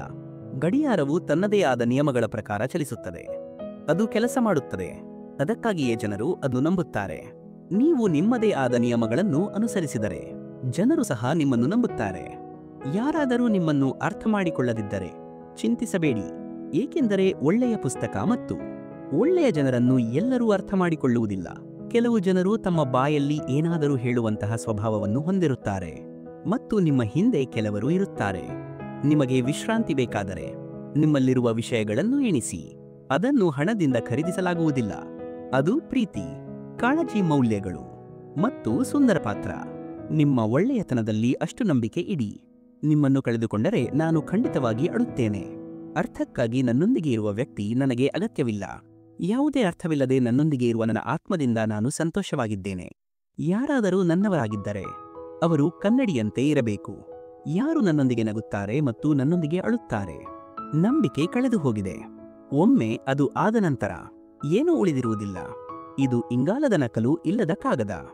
ಮೌನ, ವಿವಾದ ಮತ್ತು ಮನಸ್ಸಿನ ಶಾಂತಿ. ಯಾರಾದರೂ ಎಷ್ಟು ಶಾಂತವಾಗಿರುತ್ತಾರೋ ಅವರು ಅಷ್ಟು ಅಪಾಯಕಾರಿ. ಭಕ್ತನು ಎಡವಿದ ನಂತರವೂ ತನ್ನನ್ನು ತಾನೇ ನಿಯಂತ್ರಿಸಲು ಸಾಧ್ಯವಾಗದಿದ್ದರೆ ಆಗ ಕಲ್ಲುಗಳು ಈಗಾಗಲೇ ತಮ್ಮ ಕರ್ತವ್ಯವನ್ನು ಮಾಡಿವೆ. ಒಬ್ಬನು ಸುಂದರವಾಗಿರಬೇಕು, ಇದರಿಂದ ಉತ್ತರವು ಸುಂದರವಾಗಿರುತ್ತದೆ. ಕೆಲವು ಜನರು ಚಪ್ಪಲಿಗಳಂತೆ ಇರುತ್ತಾರೆ. ಅವರು ಬೆಂಬಲ ನೀಡುತ್ತಾರೆ, ಆದರೆ ಹಿಂದಿನಿಂದ ಕೆಸರನ್ನು ಎಸೆಯುತ್ತಲೇ ಇರುತ್ತಾರೆ. 4 ಭುಜಗಳನ್ನು ಒಟ್ಟಿಗೆ ನೋಡಿ. ಸತ್ತ ವ್ಯಕ್ತಿಯ ಮನಸ್ಸಿನಲ್ಲಿ ಒಂದು ಆಲೋಚನೆ ಬಂದಿತು. ಒಬ್ಬನು ಜೀವಂತವಾಗಿರುವಾಗ ಬೆಂಬಲ ಪಡೆದಿದ್ದರೆ ಒಬ್ಬನೇ ಸಾಕಿತ್ತು. ಪತ್ರಗಳ ಯುಗದಲ್ಲಿ ನಾನು ಬಹಳಷ್ಟು ತಾಳ್ಮೆ ಇಟ್ಟುಕೊಳ್ಳುತ್ತಿದ್ದೆ. ಇಂದು ನೀವು ಸ್ವಲ್ಪ ತಡವಾಗಿ ಉತ್ತರಿಸಿದರೆ ಸಂಬಂಧಗಳು ಒಡೆಯುತ್ತವೆ. ಕೆಟ್ಟ ನಡತೆಯ ವ್ಯಕ್ತಿಯೊಂದಿಗೆ ನೀವು ವಾದ ಮಾಡಿದರೆ ನೀವು ಸೋಲನ್ನು ಒಪ್ಪಿಕೊಳ್ಳಬೇಕು, ಏಕೆಂದರೆ ನಿಮ್ಮ ಧ್ವನಿ ಎಷ್ಟೇ ಶಕ್ತಿಯುತವಾಗಿದ್ದರೂ ನೀವು ನಾಯಿಯಕ್ಕಿಂತ ಉತ್ತಮವಾಗಿ ಬೊಗಳಲು ಸಾಧ್ಯವಿಲ್ಲ. ಯಾರ ಹೃದಯದಲ್ಲಿ ಏನಿದೆ ಇದನ್ನು ದೇವರು ಮಾತ್ರ ಬಲ್ಲ. ಹೃದಯವು ತೆರೆದಿರುತ್ತಿದ್ದರೆ ಒಳಗಡೆ ಎಷ್ಟು ಅವ್ಯವಸ್ಥೆ ಆಗುತ್ತಿತ್ತು ಎಂದು ಊಹಿಸಿ. ತಪ್ಪುಗಳ ಸರಪಳಿ ಮತ್ತು ಅಂತರಂಗದ ಮಾತು. ಅವರು ನನ್ನ ಪಾತ್ರದಲ್ಲಿ ದೋಷಗಳನ್ನು ಕಂಡುಕೊಳ್ಳುತ್ತಾರೆ ಮತ್ತು ಕಿವುಡ ಜನರು ನಾನು ತಪ್ಪು ಮಾತನಾಡುತ್ತೇನೆ ಎಂದು ದೂರುತ್ತಾರೆ. ಮಾನವ ಸಂಬಂಧಗಳಲ್ಲಿನ ದೊಡ್ಡ ತಪ್ಪು ಏನೆಂದರೆ ನಾವು ಅರ್ಧ ಕೇಳುತ್ತೇವೆ, ಕಾಲು ಭಾಗ ಅರ್ಥ ಮಾಡಿಕೊಳ್ಳುತ್ತೇವೆ ಮತ್ತು ಶೂನ್ಯ ಯೋಚಿಸುತ್ತೇವೆ. ಆದರೆ ನಾವು ಪ್ರತಿಕ್ರಿಯೆಯನ್ನು ದ್ವಿಗುಣಗೊಳಿಸುತ್ತೇವೆ. ಖಾಲಿ ಲಕೋಟೆಯಂತೆ ಒಳಗೆ ಏನೂ ಇಲ್ಲದ ಕೆಲವು ಸಂಬಂಧಗಳಿವೆ ಮತ್ತು ನಾವು ಅವುಗಳನ್ನು ಸುರಕ್ಷಿತವಾಗಿ ಇಡುತ್ತೇವೆ. ಒಳ್ಳೆಯವರಾಗಿರುವುದು ಅಷ್ಟು ಕಷ್ಟವಲ್ಲ, ಅದನ್ನು ಸಾಬೀತುಪಡಿಸಬೇಕಾಗಿರುವಷ್ಟು ಕಷ್ಟ. ಕೆಲವು ಸಂಬಂಧಗಳು ಅದೇ ಸ್ಥಿತಿಯಲ್ಲಿ ಉಳಿಯುತ್ತವೆ. ನೀಡುವುದು ಉತ್ತಮ, ಅವುಗಳನ್ನು ಹೆಚ್ಚು ನೋಡಿಕೊಳ್ಳುವುದರಿಂದ ನಾವೇ ಒಡೆಯಲು ಪ್ರಾರಂಭಿಸುತ್ತೇವೆ. ನಾವು ಕೇವಲ ಗುಲಾಬಿಗಳನ್ನು ನೀಡುವುದರಿಂದ ಪ್ರೀತಿಯಲ್ಲಿ ಬಿದ್ದರೆ ಆಗ ತೋಟಗಾರ ಇಡೀ ನಗರದ ಪ್ರೀತಿಪಾತ್ರನಾಗುತ್ತಿದ್ದ. ಭರವಸೆಗಳು, ಆಸೆಗಳು, ಅಗತ್ಯತೆಗಳು, ಜವಾಬ್ದಾರಿಗಳು. ನಾನು ಎಂದಿಗೂ ನನ್ನಲ್ಲಿ ಒಂಟಿಯಾಗಿ ಉಳಿಯುವುದಿಲ್ಲ. ಇತರರ ಜೀವನದಲ್ಲಿ ನನ್ನ ಸ್ಥಾನವನ್ನು ಹುಡುಕುವುದನ್ನು ನಿಲ್ಲಿಸಿರಿ, ಆಗ ನೀವು ಸಂತೋಷವಾಗಿರುತ್ತೀರಿ. ಪ್ರತಿಯೊಬ್ಬರೂ ಸಂತೋಷದ ಕೀಲಿಯನ್ನು ಹುಡುಕುತ್ತಿದ್ದಾರೆ. ಆದರೆ ಪ್ರಶ್ನೆ ಏನೆಂದರೆ, ಯಾರು ಅಥವಾ ಏನು ಸಂತೋಷವನ್ನು ಲಾಕ್ ಮಾಡಿದೆ? ಮನುಷ್ಯನ ಮೌಲ್ಯ, ಸಂಪತ್ತು ಅಥವಾ ಆತ್ಮಸಾಕ್ಷಿ? ಜನರು ಒಬ್ಬ ಮನುಷ್ಯನು ಶ್ರೀಮಂತನಾಗಿರಬೇಕು ಎಂದು ಹೇಳುತ್ತಾರೆ, ಮತ್ತು ನಾವು ಹೇಳುತ್ತೇವೆ ಒಬ್ಬ ಮನುಷ್ಯನು ಆತ್ಮಸಾಕ್ಷಿಯನ್ನು ಹೊಂದಿರಬೇಕು. ಅನೇಕ ವಿಷಯಗಳು ಸಮಯದೊಂದಿಗೆ ಬದಲಾಗುತ್ತವೆ. ಜನರು ಸಹ ದೂರ ಹೋಗುತ್ತಾರೆ, ಭಾವನೆಗಳು ಸಹ, ಮತ್ತು ಕೆಲವೊಮ್ಮೆ ನಾವೇ ಸಹ ಓಡಿ ಹೋಗುತ್ತೇವೆ. ಬಾಲ್ಯದಲ್ಲಿ ನಾವು ಓಡಿ ಹೋಗುತ್ತಿದ್ದೆವು, ಇಂದಿಗೂ ಅದೇ ಉಳಿದಿದೆ. ಕೇವಲ ಒಳಗೆ ವಿಷಯಗಳು ಬದಲಾಗಿವೆ. ಮೌನಕ್ಕೆ ತನ್ನದೇ ಆದ ಸಂತೋಷವಿದೆ. ಮರಗಳ ಬೇರುಗಳು ನಡುಗುತ್ತವೆಯೇ ಇಲ್ಲವೇ? ಅವು ಇಡೀ ಜೀವನ ಒಟ್ಟಿಗೆ ಇರುತ್ತವೆಯೇ? ನಾವು ಅದನ್ನು ಪ್ರಯಾಣ ಎಂದು ಕರೆಯುವುದಿಲ್ಲ. ಯಾರು ಅರ್ಹರಾಗಿದ್ದಾರೋ ಅವರು ಹೆಜ್ಜೆ ಹೆಜ್ಜೆ ಇಡುತ್ತಾರೆ. ಎಲ್ಲಿಯಾದರೂ ಕಿಟಕಿಗಳನ್ನು ತೆರೆಯಲು ಅನುಮತಿ ಎಲ್ಲಿದೆ? ಕಿಟಕಿಗಳು ಹೊರಗೆ ನೋಡುತ್ತವೆ, ಆದರೆ ಒಳಗೆ ತೆರೆಯಲ್ಪಡುತ್ತವೆ. ದೇವರ ನಿರ್ಧಾರ ಮತ್ತು ಪ್ರೀತಿಯ ವಿಶ್ವಾಸಘಾತ. ದೇವರ ನಿರ್ಧಾರವನ್ನು ಪ್ರಶ್ನಿಸಬೇಡಿ. ಯಾರು ಖಾಲಿಯಾಗಿದ್ದಾರೆ ಮತ್ತು ಯಾರನ್ನು ತುಂಬಬೇಕು ಎಂದು ಅವನಿಗೆ ಚೆನ್ನಾಗಿ ತಿಳಿದಿದೆ. ಪದಗಳು ವಿಭಿನ್ನವಾಗಿವೆ, ಭಾವನೆಗಳು ಒಂದೇ. ಅದನ್ನು ತಾಯಿ ಎಂದು ಕರೆಯಿರಿ ಅಥವಾ ಜಗತ್ತು. ವಿಷಯ ಒಂದೇ. ನೀವು ಏನು ಪಡೆಯುತ್ತಿದ್ದೀರೋ ಅದು ನಿಮಗೆ ಉತ್ತಮ, ನಿಮಗೆ ತಿಳಿದಿಲ್ಲ. ಆದರೆ ಕೊಡುವವನಿಗೆ ಚೆನ್ನಾಗಿ ತಿಳಿದಿದೆ. ಅವನಿಗೆ ಅರ್ಥ ಮಾಡಿಸಲು ನಾನು ಬಹಳ ಪ್ರಯತ್ನ ಮಾಡಿದ್ದೆ. ನಂತರ ಒಂದು ದಿನ ನಾನು ನನಗೆ ಹೇಳಿದೆ, ಮನಸ್ಸನ್ನು ಒಪ್ಪಿಸುವುದು ಕೆಲವೊಮ್ಮೆ ಉತ್ತಮ. ಪ್ರತಿ ಹಠಾತ್ ನಮಗೆ ಸಂತೋಷವನ್ನು ನೀಡುವುದಿಲ್ಲ. ಕೆಲವು ಜನರು ವಿಶ್ವಾಸಘಾತ ಮಾಡಿದ ನಂತರವೂ ಕ್ಷಮೆಯನ್ನು ಹೇಗೆ ನಿರೀಕ್ಷಿಸಬಹುದು? ಈ ಜನರು ಪ್ರೀತಿಯ ಹೆಸರಿನಲ್ಲಿ ಮೋಸ ಮಾಡುವ ಮೂಲಕ ನಿಷ್ಠೆಯನ್ನು ಹೇಗೆ ನಿರೀಕ್ಷಿಸಬಹುದು? ತಪ್ಪು ತಿಳುವಳಿಕೆ. ಸರ್, ಬದುಕುವ ಮೋಜು ಬೇರೆಯೇ ಆಗಿದೆ. ಇಲ್ಲದಿದ್ದರೆ ವಾಸ್ತವವು ಆಗಾಗ್ಗೆ ಅಳುವಂತೆ ಮಾಡುತ್ತದೆ. ಸಾವಿಗೆ ಕಾರಣ ರೋಗ ಅಥವಾ ಅಪಘಾತವಲ್ಲ, ಆದರೆ ಜನನ. ಕಲಿಯುಗದ ಸತ್ಯ ಮತ್ತು ಜೀವನ ಪಾಠ. ನೀವು ಪ್ರತಿ ವ್ಯಕ್ತಿಯ ತಪ್ಪುಗಳನ್ನು ಏಕೆ ಇಳಿಸುತ್ತೀರಿ? ಮನುಷ್ಯರು ವಾಸಿಸುವ ಈ ಸ್ಥಳದಲ್ಲಿ ದೇವರು ವಾಸಿಸುವುದಿಲ್ಲ. ನಾನು ಚಿಂತೆಯ ಮೂಲಕ ಜೀವನದಲ್ಲಿ ಬಹಳಷ್ಟು ಕಲಿತಿದ್ದೇನೆ. ನೀವು ಇದ್ದರೆ ನೀವು ನಿಮ್ಮನ್ನೇ ಸುಡುತ್ತೀರಿ. ನೀವು ನಿರಾತಂಕವಾಗಿದ್ದರೆ ಜಗತ್ತು ಸುಡುತ್ತದೆ. ಕಣ್ಣೀರು ಮನುಷ್ಯನದ್ದಾಗಿರಲಿ ಅಥವಾ ಪ್ರಾಣಿಯದ್ದಾಗಿರಲಿ, ಹೃದಯದಲ್ಲಿ ಬಹಳ ನೋವಿದ್ದಾಗ ಮಾತ್ರ ಹೊರಬರುತ್ತದೆ. ನೀವು ಮೆಚ್ಚದ್ದರೆ ದೇವರು ಅದನ್ನು ಕಸಿದುಕೊಳ್ಳುತ್ತಾನೆ. ಅದು ಸಮಯವಾಗಿರಲಿ, ಹಣವಾಗಿರಲಿ ಅಥವಾ ವ್ಯಕ್ತಿಯಾಗಿರಲಿ. ಕೆಲವೊಮ್ಮೆ ನಾವು ತಪ್ಪಾಗಿರುವುದಿಲ್ಲ, ಆದರೆ ನಮ್ಮನ್ನು ಸರಿಯೆಂದು ಸಾಬೀತುಪಡಿಸಲು ನಮ್ಮ ಬಳಿ ಪದಗಳಿರುವುದಿಲ್ಲ. ನಾವು ಕೇವಲ ಅಭಿಪ್ರಾಯದ ಜನರು ಮಾತ್ರ ಭೇಟಿಯಾಗುತ್ತಿದ್ದ ಮಾರ್ಗವನ್ನು ಬಿಟ್ಟಿದ್ದೇವೆ. ಹಣದ ಶಾಖವು ಆಗಾಗ್ಗೆ ಸಂಬಂಧಗಳನ್ನು ಸುಡುತ್ತದೆ. ಚಿತ್ರದಲ್ಲಿ ಒಟ್ಟಿಗೆ ಇರುವುದು ಹೆಚ್ಚು ಕಷ್ಟ, ಒಟ್ಟಿಗೆ ಇರುವುದರಲ್ಲಿ ಬಹಳಷ್ಟು ವ್ಯತ್ಯಾಸವಿದೆ. ಇದು ಕಲಿಯುಗದ ಜಗತ್ತು. ಸರ್, ಯಾರು ನಿಜವಾಗಿಯೂ ಸಂಬಂಧಗಳಿಗೆ ಮೌಲ್ಯ ನೀಡುತ್ತಾರೋ ಅವರನ್ನು ಮೆಚ್ಚುವುದಿಲ್ಲ. ಯಾರು ಹೆಚ್ಚು ತೋರಿಸಿಕೊಳ್ಳುತ್ತಾರೋ ಅವರನ್ನು ಮೆಚ್ಚಲಾಗುತ್ತದೆ. ಅನಿಸಿಕೆಗಳು ಮತ್ತು ನೆನಪುಗಳು. ನಾನು ಚಿಕ್ಕ ವಯಸ್ಸಿನಲ್ಲಿಯೇ ನೋಡಿದ್ದೇನೆ. ಅದರ ಅರ್ಥ ಮುಗಿದ ನಂತರ ಕಾಲದ ಸ್ನೇಹವು ದೂರವಾಗುತ್ತದೆ. ಇತರರನ್ನು ನಾಶ ಮಾಡುವವರು ಒಂದೊಂದಾಗಿ ಅಳಿಸಿ ಹೋಗುತ್ತಾರೆ. ಶವಗಳು ಎಲ್ಲಿ ಅಳುತ್ತವೆ? ಅವುಗಳನ್ನು ಸುಡುವವರು ಅಳುತ್ತಾರೆ. ಸಮಯವು ತೊಂದರೆ ನೀಡುತ್ತಿದೆ, ಆದರೆ ಅದು ಹೇಗೆ ಬದುಕಬೇಕೆಂದು ಸಹ ನಮಗೆ ಕಲಿಸುತ್ತಿದೆ. ನೀವು ನಿಮ್ಮನ್ನೇ ಮುರಿದರೂ ನೀವು ಅದನ್ನು ಇಟ್ಟುಕೊಳ್ಳುತ್ತೀರಿ. ಅದರ ನಂತರವೂ ಜಗತ್ತು ನಿಮ್ಮೊಂದಿಗೆ ಸಂತೋಷವಾಗಿರುವುದಿಲ್ಲ. ನಿಮಗೆ ತೊಂದರೆ ನೀಡುವವರನ್ನು ಮರೆಯಿರಿ, ಆದರೆ ನಿಮ್ಮ ತೊಂದರೆಗಳಲ್ಲಿ ನಿಮಗೆ ಬೆಂಬಲ ನೀಡಿದವರನ್ನು ಎಂದಿಗೂ ಮರೆಯಬೇಡಿ. ನಮ್ಮವರೇ ಎಂದಿಗೂ ನಮ್ಮನ್ನು ಅಳಿಸುವುದಿಲ್ಲ ಎಂದು ಹೇಳುವುದು ಬಹಳ ಸತ್ಯ, ಆದರೆ ನಮ್ಮನ್ನು ಅಳಿಸುವವರು ನಾವು ನಮ್ಮವರೆಂದು ತಪ್ಪಾಗಿ ಭಾವಿಸುವವರು. ಚಹಾದಲ್ಲಿ ಸಕ್ಕರೆ ಕಡಿಮೆ ಇರಬೇಕು ಮತ್ತು ತಪ್ಪು ಜನರೊಂದಿಗೆ ಸಾಮೀಪ್ಯ ಕಡಿಮೆ ಇರಬೇಕು. ಸಂಬಂಧಗಳ ತೋಟ. ನನ್ನಲ್ಲಿ ಬೇವಿನ ಮರದಂತಹ ಸಂಬಂಧವನ್ನು ಇಟ್ಟುಕೊಳ್ಳಿರಿ. ಅದು ಕಹಿ ಪಾಠಗಳನ್ನು ನೀಡಬಹುದು, ಆದರೆ ನೋವಿನಲ್ಲಿ ಲೇಪನವೂ ಆಗುತ್ತದೆ. ಪಶ್ಚಾತ್ತಾಪ, ಕರ್ಮ ಮತ್ತು ಮುಂದಿನ ದಾರಿ. ಕೋಪಗೊಂಡ ಮನುಷ್ಯನು ಹುಚ್ಚುತನದಿಂದ ಮಾತನಾಡುತ್ತಾನೆ, ಆದರೆ ಕೆಲವೊಮ್ಮೆ ಅವನು ಹೃದಯದಿಂದಲೂ ಮಾತನಾಡುತ್ತಾನೆ. ಈ ಕ್ಷಣದಲ್ಲಿ ಭೂತಕಾಲದ ಕಾವಲುಗಾರರಾಗಬೇಡಿ. ಸಾಲ ತೀರಿಸಿದ ನಂತರ ಪದಗಳಲ್ಲಿ ಜವಾಬ್ದಾರಿಯ ಪ್ರತಿಬಿಂಬ ಇರಬೇಕು. ತಿಳಿದೋ ಅಥವಾ ತಿಳಿಯದೆಯೋ ಅನೇಕ ಜನರು ನಿಮ್ಮನ್ನು ಓದುತ್ತಾರೆ. ನೀವು ನಿಮ್ಮನ್ನು ಅಂಗೈಯಲ್ಲಿನ ಗೆರೆಗಳಂತೆ ಗೊಂದಲಕ್ಕೊಳಗಾಗಿದ್ದೀರಿ. ಪ್ರತಿಯೊಬ್ಬರೂ ಸಮಾಧಾನವನ್ನು ಹುಡುಕುತ್ತಿದ್ದಾರೆ, ಗೀತೆಯಲ್ಲಿ ಬರೆಯಲಾಗಿದೆ, ಯಾವುದೇ ಮನುಷ್ಯ ಅಥವಾ ದೇವರಿಗೆ ಹೆದರಬೇಕಾಗಿಲ್ಲ, ಆದರೆ ಅದನ್ನು ಇನ್ನೂ ಕ್ಷಮಿಸಲಾಗುತ್ತದೆ. ನೀವು ನಿಮ್ಮ ಕರ್ಮಗಳಿಗೆ ಹೆದರಬೇಕಾಗುತ್ತದೆ. ಕ್ಷಮೆಯ ಬಗ್ಗೆ ಮರೆತುಬಿಡಿ. ಅದು ನಿಮ್ಮ ಸ್ಥಿತಿಯನ್ನು ಸಹ ನೋಡುವುದಿಲ್ಲ. ಅದು ಯಾವಾಗ ಬಂದು ನಿಮಗೆ ಶಿಕ್ಷೆ ನೀಡುತ್ತದೆ ಎಂದು ಯಾರಿಗೂ ತಿಳಿದಿಲ್ಲ. ಕರ್ಮವು ಮೋಕ್ಷಕ್ಕೆ, ಸ್ವರ್ಗಕ್ಕೆ ಅಥವಾ ನರಕಕ್ಕೆ ಮಾರ್ಗವಾಗಿದೆ. ಆದ್ದರಿಂದ ಯಾವಾಗಲೂ ನಿಮ್ಮ ಕರ್ಮವನ್ನು ಸುಂದರವಾಗಿ ಇಟ್ಟುಕೊಳ್ಳಿರಿ. ಅದಕ್ಕೆ ಹೆದರಬೇಕಾಗಿಲ್ಲ. ನಿರೀಕ್ಷೆ ಮತ್ತು ಕನಸುಗಳ ಶಕ್ತಿ. ಕಹಿ ಮಾತುಗಳು ನಿಮಗೆ ಸಹಾಯ ಮಾಡುವುದಿಲ್ಲ. ಅವು ಕಹಿ ಔಷಧಿಗಳಂತೆ. ಜನರು ಕೇಳಲು ಅಥವಾ ತೆಗೆದುಕೊಳ್ಳಲು ಇಷ್ಟಪಡುವುದಿಲ್ಲ, ಆದರೆ ಅವು ಯಾವಾಗಲೂ ಪ್ರಯೋಜನಕಾರಿ. ಕಣ್ಣುಗಳಲ್ಲಿ ಅನೇಕ ಕನಸುಗಳಿವೆ, ಹೃದಯದಲ್ಲಿ ಹೊಸ ಆಸೆಗಳಿವೆ. ಒಮ್ಮೆ ನೀವು ಆರಾಮದಾಯಕ ಜೀವನವನ್ನು ಬಿಟ್ಟುಬಿಟ್ಟರೆ, ಆಗ ಜೀವನದ ಸುಂದರ ಕ್ಷಣಗಳನ್ನು ನೋಡಿ. ಹೃದಯದಲ್ಲಿ ಕನಸು ಕಾಣಲು ಅನೇಕ ಆಸೆಗಳಿವೆ. ಒಬ್ಬನು ಸಾಯುವವರೆಗೂ ಸಾಯಬಾರದು, ಏಕೆಂದರೆ ಒಬ್ಬ ಮನುಷ್ಯನು ಯಾವುದೇ ವಯಸ್ಸಿನಲ್ಲಿ ತನ್ನ ಕನಸುಗಳನ್ನು ಪೂರೈಸಬಹುದು. ಹೃದಯದಿಂದ ಕುಳಿತುಕೊಳ್ಳಿ. ಈ ಕ್ಷಣವು ಬದಲಾಗಲು ಹೊರಟಿದೆ. ನೀವು ಬಹುಶಃ ಕೈಬಿಟ್ಟಿದ್ದ ಭರವಸೆ, ಆ ಕನಸು ಈಗ ನನಸಾಗುತ್ತಿದೆ. ನೀವು ಒಣಗಿದರೆ ನೀವು ಮತ್ತೆ ಅರಳುವಿರಿ. ನೀವು ದುಃಖದಲ್ಲಿದ್ದರೆ ತೊಂದರೆ ಇಲ್ಲ, ನೀವು ಮತ್ತೆ ಶಾಂತಿಯಿಂದ ಇರುತ್ತೀರಿ. ಕ್ಷಣದ ಚಿಂತೆಯಲ್ಲಿ ಏಕೆ ಸಾಯಬೇಕು? ಪ್ರತಿ ಬೆಳೆಯುತ್ತಿರುವ ಕ್ಷಣವು ಏಕೆ ತನ್ನನ್ನೇ ವ್ಯರ್ಥ ಮಾಡುತ್ತದೆ? ಚಿಂತಿಸುವುದರಿಂದ ಏನಾಗುತ್ತದೆ? ಏನಾದರೂ ಮಾಡಬೇಕಿದ್ದರೆ ಆ ಸಮಯದ ಪರಿಸರಕ್ಕಾಗಿ ತಯಾರಿ ಮಾಡಿ. ಅದನ್ನು ತರಲು ನಿಮ್ಮ ಮನಸ್ಸು ಹಂಬಲಿಸುತ್ತಿದೆ. ಕಾಯಿರಿ, ತಾಳ್ಮೆಯಿಂದಿರಿ. ಸಮಯ ಏನೇ ಇರಲಿ ಅದನ್ನು ಮೆಚ್ಚಿರಿ. ಸಮಯವು ಹಾದು ಹೋಗುತ್ತದೆ ಮತ್ತು ಋತುಗಳು ಹಸಿರಾಗುತ್ತವೆ. ನೀವು ಸಮಯಕ್ಕೆ ಬೀಜಗಳನ್ನು ಬಿತ್ತಿದರೆ ನಿಮ್ಮ ಅದೃಷ್ಟವು ಹಸಿರಾಗುತ್ತದೆ. ಪಶ್ಚಾತ್ತಾಪದ ಭಯ ಮತ್ತು ವಿಜೇತರ ಮನೋಭಾವ. ಕಳೆದು ಹೋದ ಸಮಯವು ಎಂದಿಗೂ ಹಿಂತಿರುಗುವುದಿಲ್ಲ. ಆದ್ದರಿಂದ ಇಂದು ಈ ಕ್ಷಣದಲ್ಲಿ ನಿಮಗೆ ಸ್ವಲ್ಪ ಸಮಯವಿದ್ದಾಗ ಅದನ್ನು ಬಳಸಿ.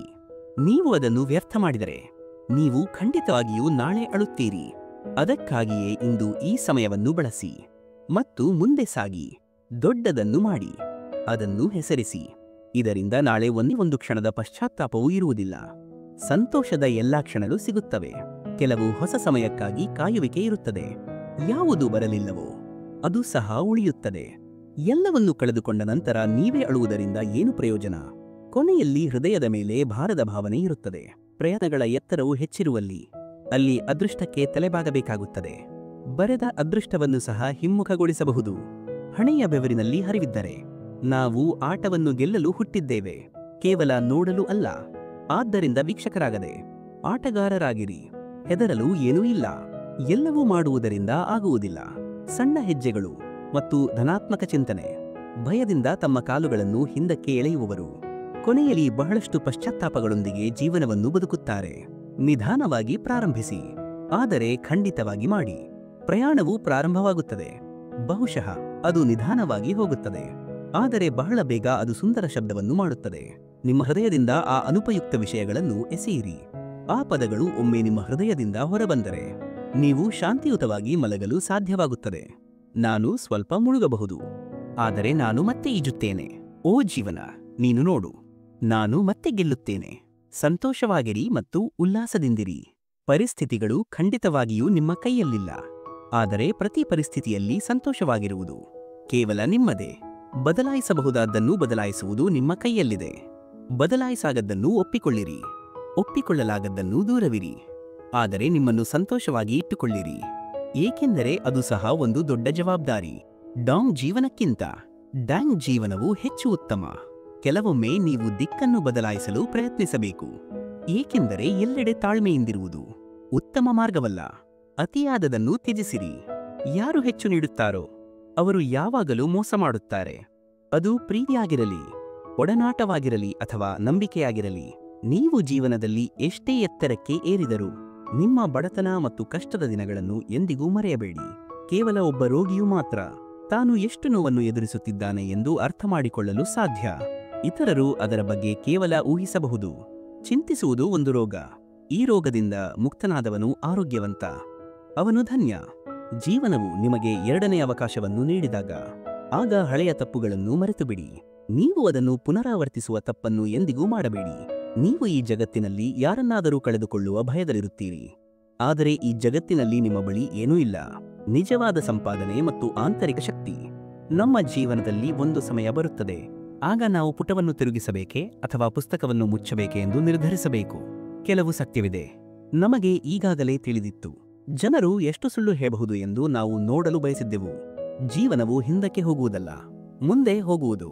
ಆದ್ದರಿಂದ ನೀವು ಈ ಓಟದಲ್ಲಿ ಏನನ್ನು ಕಳೆದುಕೊಂಡಿದ್ದೀರಿ ಎಂದು ಎಂದಿಗೂ ಯೋಚಿಸಬೇಡಿ. ಬದಲಿಗೆ ಮುಂದಿನ ಪ್ರಯಾಣದಲ್ಲಿ ನೀವು ಬೇರೆ ಏನನ್ನು ಸಾಧಿಸಬಹುದು ಎಂದು ಯೋಚಿಸಿ. ದುಃಖ, ನೋವು ಮತ್ತು ಕಣ್ಣೀರು ಬಂದಾಗ ಅವು ಖಂಡಿತವಾಗಿಯೂ ನಿಮಗೆ ತೊಂದರೆ ನೀಡುತ್ತವೆ. ಆದರೆ ನಾವು ಹೃದಯದಲ್ಲಿ ಬೆಂಕಿಯನ್ನು ಇಡುತ್ತೇವೆ. ಯಾರು ಈ ಬೆಂಕಿಯನ್ನು ನಿಯಂತ್ರಿಸುತ್ತಾರೋ ಅವರು ತಮ್ಮ ಕನಸುಗಳನ್ನು ಸಾಧಿಸಿದ್ದಾರೆ ಎಂದು ಅರ್ಥಮಾಡಿಕೊಳ್ಳಿರಿ. ಸ್ವಾರ್ಥ ಮತ್ತು ಸೌಹಾರ್ದತೆ. ನಿಮ್ಮ ಸ್ವಂತ ಲಾಭಕ್ಕಾಗಿ ಇತರರನ್ನು ಎಂದಿಗೂ ಬಳಸಬೇಡಿ, ಏಕೆಂದರೆ ಅನೇಕ ಬಾರಿ ಇತರರು ಪ್ರಯೋಜನ ಪಡೆಯಬಹುದು ಮತ್ತು ನಿಮ್ಮನ್ನು ಸಹ ಬಳಸಿಕೊಳ್ಳಬಹುದು. ಪ್ರತಿ ನಗುವಿನ ಹಿಂದೆ ಒಂದು ನೋವು ಅಡಗಿದೆ. ಪ್ರತಿ ನೋವಿನ ಹಿಂದೆ ಒಂದು ಕಾರಣ ಅಡಗಿದೆ. ಪ್ರತಿ ಕಾರಣದ ಹಿಂದೆ ಒಂದು ಭರವಸೆ ಇದೆ ಮತ್ತು ಆ ಭರವಸೆಯನ್ನು ಜೀವನ ಎಂದು ಕರೆಯಲಾಗುತ್ತದೆ. ಇತರರು ಸಂತೋಷವಾಗಿರುವುದನ್ನು ನೋಡಿ ನಿಮ್ಮ ಹೃದಯ ನೋಯುತ್ತಿದ್ದರೆ ಆಗ ನೀವು ಅದನ್ನು ಅಭ್ಯಾಸ ಮಾಡಿಕೊಳ್ಳಿರಿ, ಏಕೆಂದರೆ ಈಗ ನಿಮಗೆ ಸಂತೋಷವು ಯಾರಾದರೂ ಸಿಗುತ್ತದೆ. ಒಂದು ಕ್ಷಣದಲ್ಲಿಯೂ ಅದನ್ನು ಸಾಧಿಸಲಾಗುವುದಿಲ್ಲ. ನಿಮ್ಮ ಕನಸುಗಳಿಗಾಗಿ ಕಷ್ಟಪಟ್ಟು ಕೆಲಸ ಮಾಡುವಲ್ಲಿ ನಿಮಗೆ ಉಸಿರುಗಟ್ಟಿದಂತೆ ಅನಿಸಿದರೆ ಆಗ ನಾಶವಾಗುವ ಮತ್ತು ಅವಮಾನಕ್ಕೊಳಗಾಗುವ ಮೋಜನ್ನು ನೀವು ಹೇಗೆ ಆನಂದಿಸುತ್ತೀರಿ? ಸ್ವಾವಲಂಬನೆ ಮತ್ತು ದಾಂಪತ್ಯದ ಆಯ್ಕೆ. ನಿಮ್ಮ ಸ್ವಂತ ಶಕ್ತಿಯ ಮೇಲೆ ಬದುಕಲು ಕಲಿಯಿರಿ. ಇತರರ ಬಲದ ಮೇಲೆ ಕೇವಲ ಅಂತ್ಯಕ್ರಿಯೆಗಳು ಮಾತ್ರ ಉದ್ಭವಿಸುತ್ತವೆ. ವಂಚನೆ ಮತ್ತು ಸುಳ್ಳು ಭರವಸೆಗಳು, ಕಡಿಮೆ ಆಲೋಚನೆಗಳು ಮತ್ತು ತಪ್ಪು ಉದ್ದೇಶಗಳು. ಒಬ್ಬ ವ್ಯಕ್ತಿಯು ಯಾವುದೇ ಜನ್ಮದಲ್ಲಿ ಮುಕ್ತನಾಗಲು ಬಿಡಬೇಡಿ. ಸಂತೋಷವಾಗಿರಿ. ಪರಿಸ್ಥಿತಿಗಳು ಏನೇ ಇರಲಿ ಮೌನವಾಗಿರಿ. ಭಾವನೆಗಳು ಏನೇ ಇರಲಿ ಪರಿಸ್ಥಿತಿಯು ಖಂಡಿತವಾಗಿಯೂ ಹಾದುಹೋಗುತ್ತದೆ. ಆಗ ಸಂತೋಷವಾಗಿಲ್ಲದಿದ್ದಕ್ಕಾಗಿ ದುಃಖ ಇರುತ್ತದೆ ಮತ್ತು ಭಾವನೆಗಳು ಕೊನೆಗೊಂಡಾಗ ಆಗ ನಿಮಗೆ ಮಾತನಾಡಲು ಅವಕಾಶ ಸಿಗುತ್ತದೆ. ನಿಮ್ಮ ಹೃದಯದಲ್ಲಿ ನಿಮ್ಮ ಸಂಗಾತಿ ಮಾತ್ರ ನಿಮಗೆ ಸಹಾಯ ಮಾಡುತ್ತಾರೆ. ನೀವು ಕನಸುಗಳ ಮೂಲಕವೂ ಸಂಗಾತಿಯೊಂದಿಗೆ ಪ್ರೀತಿಯಲ್ಲಿ ಬೀಳಬಹುದು ಎಂದು ಅಗತ್ಯವಿಲ್ಲ. ಸಂಗಾತಿಯೊಂದಿಗೆ ಪ್ರೀತಿಯಲ್ಲಿ ಬೀಳುವುದರಿಂದ ಜೀವನವು ಉತ್ತಮವಾಗುತ್ತದೆ ಎಂದು ಸ್ವಲ್ಪ ಭರವಸೆ ಇದೆ. ಆದರೆ ನೀವು ಕನಸುಗಳೊಂದಿಗೆ ಪ್ರೀತಿಯಲ್ಲಿ ಬಿದ್ದರೆ ಆಗ ನೀವು ನಿಮ್ಮ ಆಯ್ಕೆಯ ಸಂಗಾತಿಯನ್ನು ಪಡೆಯಲು ಸಾಧ್ಯವಾಗುತ್ತದೆ. ಇದು ಸಂಪೂರ್ಣ ಭರವಸೆ, ಭರವಸೆಯ ಮಿತಿ ಮತ್ತು ಅನುಭವದ ಪಾಠ. ಕಳೆದುಹೋದ ಮತ್ತು ಮುರಿದುಹೋದ ಕ್ಷಣಗಳನ್ನು ಮರೆಯುವುದು ಬುದ್ಧಿವಂತಿಕೆ. ಮುರಿದ ಗಾಜಿಗೆ ಯಾವುದೇ ಪ್ರಾಮುಖ್ಯತೆ ಇಲ್ಲ, ಅದು ಕೇವಲ ಚುಚ್ಚಬಹುದು ಮತ್ತು ಏನನ್ನೂ ನೀಡುವುದಿಲ್ಲ. ಈ ಎಲ್ಲಾ ದುಃಖ, ನೋವು ಮತ್ತು ಸಂಕಟಕ್ಕೆ ಒಂದೇ ಒಂದು ಕಾರಣವಿದೆ ಮತ್ತು ಅದು ಭರವಸೆ. ಖಂಡಿತವಾಗಿಯೂ ಈ ಜಗತ್ತು ಭರವಸೆಯ ಮೇಲೆ ಆಧಾರಿತವಾಗಿದೆ. ಆದರೆ ಅಗತ್ಯಕ್ಕಿಂತ ಹೆಚ್ಚು ಭರವಸೆ ಇದ್ದರೆ ಆಗ ಕೇವಲ ಕಣ್ಣೀರು ಮಾತ್ರ ಇರುತ್ತದೆ. ಇತರರಿಂದ ಮಾತ್ರ ನಿರೀಕ್ಷೆಗಳನ್ನು ಹೊಂದಿರುವುದು ಅಗತ್ಯವಿಲ್ಲ. ತನ್ನದೇ ಆದ ಜೀವನದಿಂದ ನಿರೀಕ್ಷೆಗಳು ಸಹ ಅವು ಮುರಿದಾಗ ಬಹಳಷ್ಟು ನೋವನ್ನು ನೀಡುತ್ತವೆ. ಆದ್ದರಿಂದ ನನ್ನನ್ನು ನಂಬಿರಿ, ಭರವಸೆಯನ್ನು ಹೊಂದಿರಿ. ಆದರೆ ನೀವು ಮುರಿದ ನಂತರ ನೋವನ್ನು ಸಹಿಸಿಕೊಳ್ಳುವ ಮಟ್ಟಿಗೆ ಮಾತ್ರ ಮತ್ತು ಅನುಭವವು ಜೀವನದ ಪಾಠಗಳನ್ನು ಕಲಿಸಲು ಸಾಕು. ಪ್ರತಿ ಎಡವಿಸುವುದು ಖಂಡಿತವಾಗಿಯೂ ಒಂದು ಅನುಭವವನ್ನು ನೀಡುತ್ತದೆ. ನೀವು ಅದನ್ನು ಬಳಸಿದರೆ ನೀವು ನೆಲದಿಂದ ಮೇಲಕ್ಕೆ ಏರಬಹುದು. ಆತ್ಮಸಾಕ್ಷಿಯ ಕರೆ ಮತ್ತು ಶಾಂತಿಯ ಹಂಚಿಕೆ. ನೀವು ಎಂದಾದರೂ ವ್ಯರ್ಥವಾಗಲು ಬಯಸಿದರೆ ನಿಮ್ಮ ಯೌವನದಲ್ಲಿ ನಿಮ್ಮ ಪ್ರಿಯಕರನ ಅಪ್ಪುಗೆಯಲ್ಲಿ ಬೀಳಬೇಡಿ. ವ್ಯರ್ಥವನ್ನು ಬಿಡಿ. ನೀವು ನಿಮ್ಮ ಸಾವಿನವರೆಗೂ ಕನ್ನಡಿಯೊಳಗೆ ನಿಮ್ಮನ್ನು ನೋಡಲು ಸಾಧ್ಯವಾಗದಂತಹ ಪರಿಸ್ಥಿತಿಯಲ್ಲಿರುತ್ತೀರಿ. ಸಂತೋಷವಾಗಿರಿ ಮತ್ತು ಆರಾಮವಾಗಿರಿ. ನಿಮ್ಮ ದುಃಖವನ್ನು ಗೇಲಿ ಮಾಡಲಾಗುತ್ತದೆ, ಆದರೆ ಅದು ಯಾರಿಗೂ ಯಾವುದೇ ವ್ಯತ್ಯಾಸವನ್ನು ಮಾಡುವುದಿಲ್ಲ. ನೀವು ಹುಡುಕುವುದರಿಂದ ಸಂತೋಷವನ್ನು ಪಡೆಯುವುದಿಲ್ಲ, ಆದರೆ ಇತರರೊಂದಿಗೆ ಸಂತೋಷವನ್ನು ಹಂಚಿಕೊಳ್ಳುವುದರಿಂದ. ಆದ್ದರಿಂದ ಇತರರಲ್ಲಿ ನೀವು ಎಷ್ಟು ಸಂತೋಷವನ್ನು ಹೊಂದಿದ್ದೀರೋ ಅದನ್ನು ಹಂಚಿಕೊಳ್ಳಿರಿ ಮತ್ತು ನಿಮ್ಮ ಹೃದಯವು ಸಮಾನವಾಗಿ ಸಂತೋಷವಾಗಿ ಉಳಿಯುತ್ತದೆ. ಹಾರಲು ಕಲಿಯಿರಿ. ಬಹಳಷ್ಟು ಹಾರಿ. ಧೈರ್ಯದಿಂದ ಆಕಾಶವನ್ನು ಸ್ಪರ್ಶಿಸಿ, ಆದರೆ ಅಲ್ಲಿಂದ ನೀವು ನೆಲವನ್ನು ಸ್ಪಷ್ಟವಾಗಿ ನೋಡಬಹುದು. ಮುತ್ತುಗಳು ಎಂದಿಗೂ ದಡಕ್ಕೆ ಬರುವುದಿಲ್ಲ. ಅವುಗಳನ್ನು ಪಡೆಯಲು ಒಬ್ಬನು ಸಮುದ್ರಕ್ಕೆ ಹೋಗಬೇಕಾಗುತ್ತದೆ. ಇಂದು ಮುಳುಗಿ ಕೆಲಸ ಮಾಡಿ, ಇದರಿಂದ ನೀವು ನಾಳೆ ಹೊರಹೊಮ್ಮಿದಾಗ ಎಲ್ಲರಿಗಿಂತ ಭಿನ್ನವಾಗಿರಿ. ಶ್ರೀಕೃಷ್ಣನ ಅತ್ಯುನ್ನತ ಪ್ರಶ್ನೆ ಮತ್ತು ದೋಷ ಅಂಗೀಕಾರ. ಶ್ರೀಕೃಷ್ಣನು ಬಹಳ ಸುಂದರವಾದ ಮಾತುಗಳಲ್ಲಿ ಹೇಳಿದ್ದಾನೆ. ಕೆಲವೊಮ್ಮೆ ನಿಮ್ಮ ಮನಸ್ಸಿನಲ್ಲಿ ಈ ಪ್ರಶ್ನೆ ಉದ್ಭವಿಸುವುದಿಲ್ಲ, ಈ ಜಗತ್ತಿನಲ್ಲಿ ಸಾಧಿಸಲು ಅಸಾಧ್ಯವಾದದ್ದು ಏನು? ಈ ಪ್ರಶ್ನೆ ನನ್ನ ಮನಸ್ಸಿನಲ್ಲಿಯೂ ಉದ್ಭವಿಸುತ್ತದೆ. ಆಗ ನಾನು ಯೋಚಿಸುತ್ತೇನೆ, ಈ ಜಗತ್ತಿನಲ್ಲಿ ಪಡೆಯಲು ಅಸಾಧ್ಯವಾದದ್ದು ಏನು? ಹಣವಲ್ಲ, ಖ್ಯಾತಿಯಲ್ಲ, ಗೌರವವಲ್ಲ, ಪ್ರೀತಿಯಲ್ಲ. ಹಾಗಾದರೆ ಪಡೆಯಲು ಅಸಾಧ್ಯವಾದದ್ದು ಏನು? ಆಗ ಉತ್ತರವು ನಿಮ್ಮದೇ ತಪ್ಪು, ನಿಮ್ಮದೇ ದೋಷ. ಅದನ್ನು ಯಾರೂ ಎಂದಿಗೂ ಪಡೆಯುವುದಿಲ್ಲ, ಮತ್ತು ಯಾರಾದರೂ ಅದನ್ನು ಪಡೆದರೂ ಆ ವ್ಯಕ್ತಿ ತನ್ನ ತಪ್ಪನ್ನು ಒಪ್ಪಿಕೊಳ್ಳಲು ಬಯಸುವುದಿಲ್ಲ. ಆದರೆ ಯಾರು ತನ್ನ ತಪ್ಪನ್ನು ಒಪ್ಪಿಕೊಳ್ಳುತ್ತಾರೋ, ತನ್ನ ದೋಷವನ್ನು ಒಪ್ಪಿಕೊಡ್ತಾರೋ ಅವರಿಗೆ ಈ ಜಗತ್ತಿನಲ್ಲಿ ಏನನ್ನು ಸಾಧಿಸಲು ಯಾವುದೇ ಅಡ್ಡಿಯಿಲ್ಲ. ಆದ್ದರಿಂದ ಆತ್ಮವಿಶ್ವಾಸದಿಂದಿರಿ ಮತ್ತು ಪ್ರಯತ್ನಿಸುತ್ತಲೇ ಇರಿ. ಇದರಿಂದ ನೀವು ಯಾವುದೇ ತಪ್ಪು ಮಾಡುವುದಿಲ್ಲ. ಆದರೆ ಆತ್ಮಾವಲೋಕನ ಮಾಡಿಕೊಳ್ಳಿರಿ ಮತ್ತು ನೀವು ಯಾವುದೇ ತಪ್ಪು ಮಾಡಿದರೂ ಅದನ್ನು ಒಪ್ಪಿಕೊಂಡು ಅದನ್ನು ಸರಿಪಡಿಸಲು ಪ್ರಯತ್ನಿಸಿ. ನಿಮ್ಮ ಜೀವನವು ಹೆಚ್ಚು ಸಂತೋಷಮಯವಾಗುತ್ತದೆ. ವ್ಯಾಮೋಹ ಮತ್ತು ನೈತಿಕತೆಯ ಮಹತ್ವ. ಶ್ರೀಕೃಷ್ಣನು ಹೇಳಿದ್ದಾನೆ, ನಾವು ಈ ಜಗತ್ತಿಗೆ ಬರುವ ಗೊಂಬೆ. ಅದರ ಆಗಮನದ ಸಮಯ ನಿಶ್ಚಿತವಲ್ಲ, ಅದರ ನಿರ್ಗಮನದ ಸಮಯವೂ ನಿಶ್ಚಿತವಲ್ಲ. ಅದು ಸೀಮಿತ ಅವಧಿಗೆ ಬರುತ್ತದೆ ಮತ್ತು ಈ ಜಗತ್ತಿನಿಂದ ದೂರ ಹೋಗುತ್ತದೆ. ಶ್ರೀಕೃಷ್ಣನು ಈ ಸಾಲುಗಳಲ್ಲಿ ಹೇಳುತ್ತಾನೆ, ಒಬ್ಬ ವ್ಯಕ್ತಿಯು ಮಣ್ಣಿನಿಂದ ಮಾಡಲ್ಪಟ್ಟಿದ್ದಾನೆ ಮತ್ತು ಅದು ಮಣ್ಣಿನಲ್ಲಿ ವಿಲೀನಗೊಳ್ಳುತ್ತದೆ. ಅದರ ಅಸ್ತಿತ್ವ ಇಷ್ಟೇ. ಆದ್ದರಿಂದ ಒಬ್ಬ ವ್ಯಕ್ತಿಯು ಲೋಭದ ಭಾವನೆಯನ್ನು ಹೊಂದಿರಬಾರದು, ಏಕೆಂದರೆ ಅವನು ಏನನ್ನೂ ತರುವುದಿಲ್ಲ ಮತ್ತು ಏನನ್ನೂ ತೆಗೆದುಕೊಂಡು ಹೋಗುವುದಿಲ್ಲ. ಅವನು ತನ್ನ ಇಡೀ ಜೀವನವನ್ನು ಕೆಲಸ ಮಾಡುತ್ತಾನೆ ಇತರರಿಗಾಗಿ, ಮತ್ತು ಮರಣದ ನಂತರ ಅವನು ಎಲ್ಲವನ್ನೂ ಇತರರಿಗಾಗಿ ಬಿಟ್ಟು ಹೋಗುತ್ತಾನೆ. ಆದ್ದರಿಂದ ನಾವು ಲೋಭದ ಭಾವನೆಯನ್ನು ಬಿಟ್ಟುಕೊಡಬೇಕು ಮತ್ತು ನೈತಿಕತೆಯ ಭಾವನೆಯನ್ನು ಅಳವಡಿಸಿಕೊಳ್ಳಬೇಕು, ಏಕೆಂದರೆ ಇದರಲ್ಲಿಯೇ ಇಡೀ ಜಗತ್ತಿನ ಕಲ್ಯಾಣ ಅಡಗಿದೆ. ನಿಮ್ಮ ಅದೃಷ್ಟ ಮತ್ತು ಕೆಲಸದ ಮೇಲೆ ಗಮನ. ಶ್ರೀಕೃಷ್ಣನು ಹೇಳುತ್ತಾನೆ, ಈ ಜಗತ್ತಿನ ಜನರ ಸಮಸ್ಯೆ ಇದೆ, ಅಂದರೆ ಅವರು ಯಾವುದೋ ಒಂದು ವಿಷಯದ ಬಗ್ಗೆ ಚಿಂತಿತರಾಗಿಯೇ ಉಳಿಯುತ್ತಾರೆ ಮತ್ತು ಇತರರ ಜೀವನವನ್ನು ನೋಡಿ ಅವರ ಜೀವನ ಎಷ್ಟು ಸುಲಭವಾಗಿದೆ, ಎಷ್ಟು ಚೆನ್ನಾಗಿದೆ ಎಂದು ನೋಡುತ್ತಾರೆ. ಆದರೆ ಅವರು ತಮ್ಮದೇ ಆದ ಜೀವನದ ಬಗ್ಗೆ ಕೆಟ್ಟದಾಗಿ ಮಾತನಾಡುತ್ತಾ ಚಿಂತಿಸುತ್ತಲೇ ಇರುತ್ತಾರೆ. ಪ್ರತಿ ವ್ಯಕ್ತಿಯು ಜೀವನದಲ್ಲಿ ಯಾವುದೋ ಒಂದು ವಿಷಯದ ಬಗ್ಗೆ ಚಿಂತಿತನಾಗಿರುತ್ತಾನೆ, ಆದರೆ ಅವನು ತನ್ನದೇ ಆದ ಜೀವನವನ್ನು ಎಂದಿಗೂ ಇಷ್ಟಪಡುವುದಿಲ್ಲ. ಅವನು ಇತರರ ಜೀವನವನ್ನು ಇಷ್ಟಪಡುತ್ತಾನೆ. ಅವನು ಅವರ ಮೇಲೆ ಮಾತ್ರ ಕಣ್ಣಿಡುತ್ತಾನೆ. ನಾವು ಚಿಂತೆಗಳನ್ನು ಬಿಡಬೇಕು ಮತ್ತು ಜೀವನದಲ್ಲಿ ಏನೇ ಸಂಭವಿಸಿದರೂ, ಏನೇ ಆಗುತ್ತದೆಯೋ ಅದು ನಮ್ಮ ಅದೃಷ್ಟದ ಪ್ರಕಾರ ಇರುತ್ತದೆ ಎಂಬುದನ್ನು ಮನಸ್ಸಿನಲ್ಲಿಟ್ಟುಕೊಳ್ಳಬೇಕು. ಅದು ಸಮಯಕ್ಕೆ ಮಾತ್ರ ಸಂಭವಿಸುತ್ತದೆ. ನಮ್ಮ ಮೇಲೆ ಅದರ ನಿಯಂತ್ರಣವಿಲ್ಲ, ಅದು ನಮ್ಮ ಕೈಯಲ್ಲಿಲ್ಲ. ಆದ್ದರಿಂದ ನಾವು ಚಿಂತಿಸುವುದನ್ನು ನಿಲ್ಲಿಸಬೇಕು ಮತ್ತು ನಮ್ಮ ಕೆಲಸದ ಮೇಲೆ ಗಮನಹರಿಸಬೇಕು, ಏಕೆಂದರೆ ಕೆಲಸ ಒಳ್ಳೆಯದಾಗಿದ್ದರೆ ಆಗ ಎಲ್ಲವೂ ಒಳ್ಳೆಯದಾಗುತ್ತದೆ. ಆದ್ದರಿಂದ ಚಿಂತಿಸುವುದನ್ನು ನಿಲ್ಲಿಸಿ ಮತ್ತು ತಾಳ್ಮೆಯಿಂದಿರಿ. ಏನಾಗಬೇಕು ಅದು ಆಗುತ್ತದೆ, ಇದರಲ್ಲಿ ಯಾವುದೇ ತಪ್ಪಿಲ್ಲ. ನಾವು ಏನನ್ನೂ ಮಾಡಲು ಸಾಧ್ಯವಿಲ್ಲ ಮತ್ತು ನಾವು ಏನನ್ನೂ ಮಾಡಲು ಸಾಧ್ಯವಾಗುವುದಿಲ್ಲ, ಅದು ನಮ್ಮ ಕೈಯಲ್ಲಿಲ್ಲ. ಆದ್ದರಿಂದ ನಿಮ್ಮ ಕೆಲಸದ ಮೇಲೆ ಗಮನವಿಟ್ಟುಕೊಳ್ಳಿ. ನಿಮ್ಮ ಜೀವನವನ್ನು ಅದರಿಂದ ರಚಿಸಲಾಗುತ್ತದೆ ಮತ್ತು ನಾಶ ಮಾಡಲಾಗುತ್ತದೆ. ಯೋಚನೆ ಮತ್ತು ಕ್ರಿಯೆಯ ಸಮತೋಲನ. ಶ್ರೀಕೃಷ್ಣನು ಹೇಳುತ್ತಾನೆ, ನೀವು ಜೀವನದಲ್ಲಿ ಏನನ್ನಾದರೂ ಸಾಧಿಸಲು ಬಯಸಿದರೆ ಆಗ ಯೋಚನೆ ಮತ್ತು ಕ್ರಿಯೆ ಬಹಳ ಮುಖ್ಯ. ಆದರೆ ಏನು ಕೇವಲ ಯೋಚಿಸುವುದರಿಂದ ನಿಮಗೆ ಯಶಸ್ಸು ಸಿಗುತ್ತದೆಯೇ? ಕೇವಲ ಕ್ರಿಯೆಗಳನ್ನು ಮಾಡುವುದರಿಂದ? ಇಲ್ಲ. ಕೆಲವರು ಯೋಚಿಸುತ್ತಲೇ ಇರುತ್ತಾರೆ ಮತ್ತು ಕೆಲಸ ಮಾಡಲು ಸಾಧ್ಯವಾಗುವುದಿಲ್ಲ ಮತ್ತು ಅದಕ್ಕಾಗಿಯೇ ಅವರು ಯಶಸ್ಸು ಪಡೆಯುವುದಿಲ್ಲ. ಕೆಲವರು ಯೋಚಿಸದೆ ಕೆಲಸಗಳನ್ನು ಮಾಡುತ್ತಲೇ ಇರುತ್ತಾರೆ, ಅವರಿಗೂ ಯಶಸ್ಸು ಸಿಗುವುದಿಲ್ಲ. ನೆನಪಿಡಿ, ನೀವು ಮರವನ್ನು ಕತ್ತರಿಸಲು ಬಯಸಿದರೆ ಕೊಡಲಿಯ ನಿರಂತರ ಪ್ರಯತ್ನಗಳ ಜೊತೆಗೆ ಕೊಡಲಿಯನ್ನು ಯಾವ ದಿಕ್ಕಿನಲ್ಲಿ ಎಸೆಯಬೇಕು ಎಂಬುದನ್ನು ನೀವು ಮನಸ್ಸಿನಲ್ಲಿಟ್ಟುಕೊಳ್ಳಬೇಕು.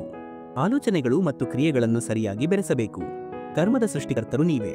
ಕೃಷ್ಣನು ಚೆನ್ನಾಗಿ ಹೇಳಿದ್ದಾನೆ, ಆತ್ಮವು ಅಮರ, ನಮ್ಮ ದೇಹವು ಮರಳಿನಂತೆ, ಅದು ಅಂತಿಮವಾಗಿ ಧೂಳಾಗಿ ಪರಿವರ್ತನೆಯಾಗುತ್ತದೆ. ಆದರೆ ನಮ್ಮ ಆತ್ಮವು ಅಮರ, ಅದಕ್ಕೆ ಅಂತ್ಯವಿಲ್ಲ ಮತ್ತು ಅದಕ್ಕೆ ಸಾವಿಲ್ಲ. ಯಾರಾದರೂ ನಮ್ಮ ದೇಹವನ್ನು ಕೊಲ್ಲಬಹುದು, ಆದರೆ ನಮ್ಮ ಆತ್ಮವನ್ನು ಕೊಲ್ಲಲು ಸಾಧ್ಯವಿಲ್ಲ. ಅದು ಎಂದಿಗೂ ಸಾಯುವುದಿಲ್ಲ. ಒಬ್ಬ ವ್ಯಕ್ತಿಯನ್ನು ಎಂದಿಗೂ ಕೊಲ್ಲಲು ಸಾಧ್ಯವಿಲ್ಲ. ಶ್ರೀಕೃಷ್ಣನು ತನ್ನ ಭಗವದ್ಗೀತೆಯಲ್ಲಿ ವಿವರಿಸುತ್ತಾನೆ, ಒಬ್ಬ ವ್ಯಕ್ತಿಯು ಎಂದಿಗೂ ಸಾಯುವುದಿಲ್ಲ, ಅವನ ದೇಹ ಸಾಯುತ್ತದೆ, ಆದರೆ ಆತ್ಮವು ಶಾಶ್ವತವಾಗಿ ಜೀವಂತವಾಗಿರುತ್ತದೆ. ಶ್ರೀಕೃಷ್ಣನು ಹೇಳುತ್ತಾನೆ, ನೀವು ನಿಮ್ಮ ಜೀವನದ ಸೃಷ್ಟಿಕರ್ತ. ನಿಮ್ಮಂತೆ ಒಂದು ಬೀಜ.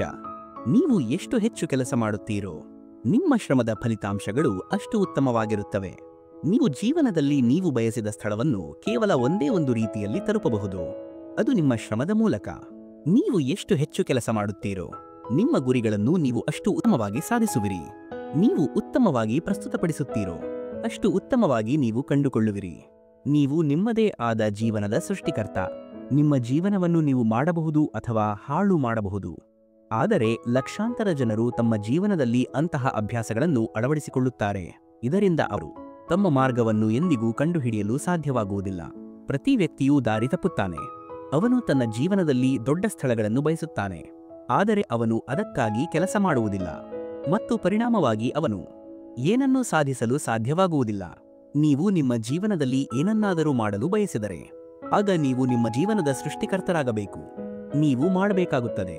ನೀವು ಕಲಿಯದ ಹೊರತು ನೀವು ಜೀವನದಲ್ಲಿ ಏನನ್ನೂ ಮಾಡಲು ಸಾಧ್ಯವಿಲ್ಲ. ಆದ್ದರಿಂದ ಶ್ರೀಕೃಷ್ಣನು ಹೇಳುತ್ತಾನೆ, ನೀವು ನಿಮ್ಮ ಜೀವನದ ಸೃಷ್ಟಿಕರ್ತ. ಆದ್ದರಿಂದ ನೀವು ನಿಮ್ಮ ಕೆಲಸವನ್ನು ಮಾಡುವಲ್ಲಿ ಹೆಚ್ಚಿನ ಸಮಯವನ್ನು ಕಳೆಯಬೇಕು. ನಿಮಗೆ ಕಲ್ಲು ಎಸೆಯುವವರು ನಿಮ್ಮ ಗೆಳೆಯರು. ಶ್ರೀಕೃಷ್ಣನು ನಮ್ಮೆಲ್ಲರ ಜೀವನದಲ್ಲಿ ಹೇಳುತ್ತಾನೆ, ಕೆಲವೊಮ್ಮೆ ಕಲ್ಲುಗಳ ಸಂಯೋಜನೆ ಇರುತ್ತದೆ. ಕೆಲವೊಮ್ಮೆ ಈ ಜಗತ್ತು ನಮ್ಮ ಮೇಲೆ ಕಲ್ಲುಗಳನ್ನು ಎಸೆಯುತ್ತದೆ.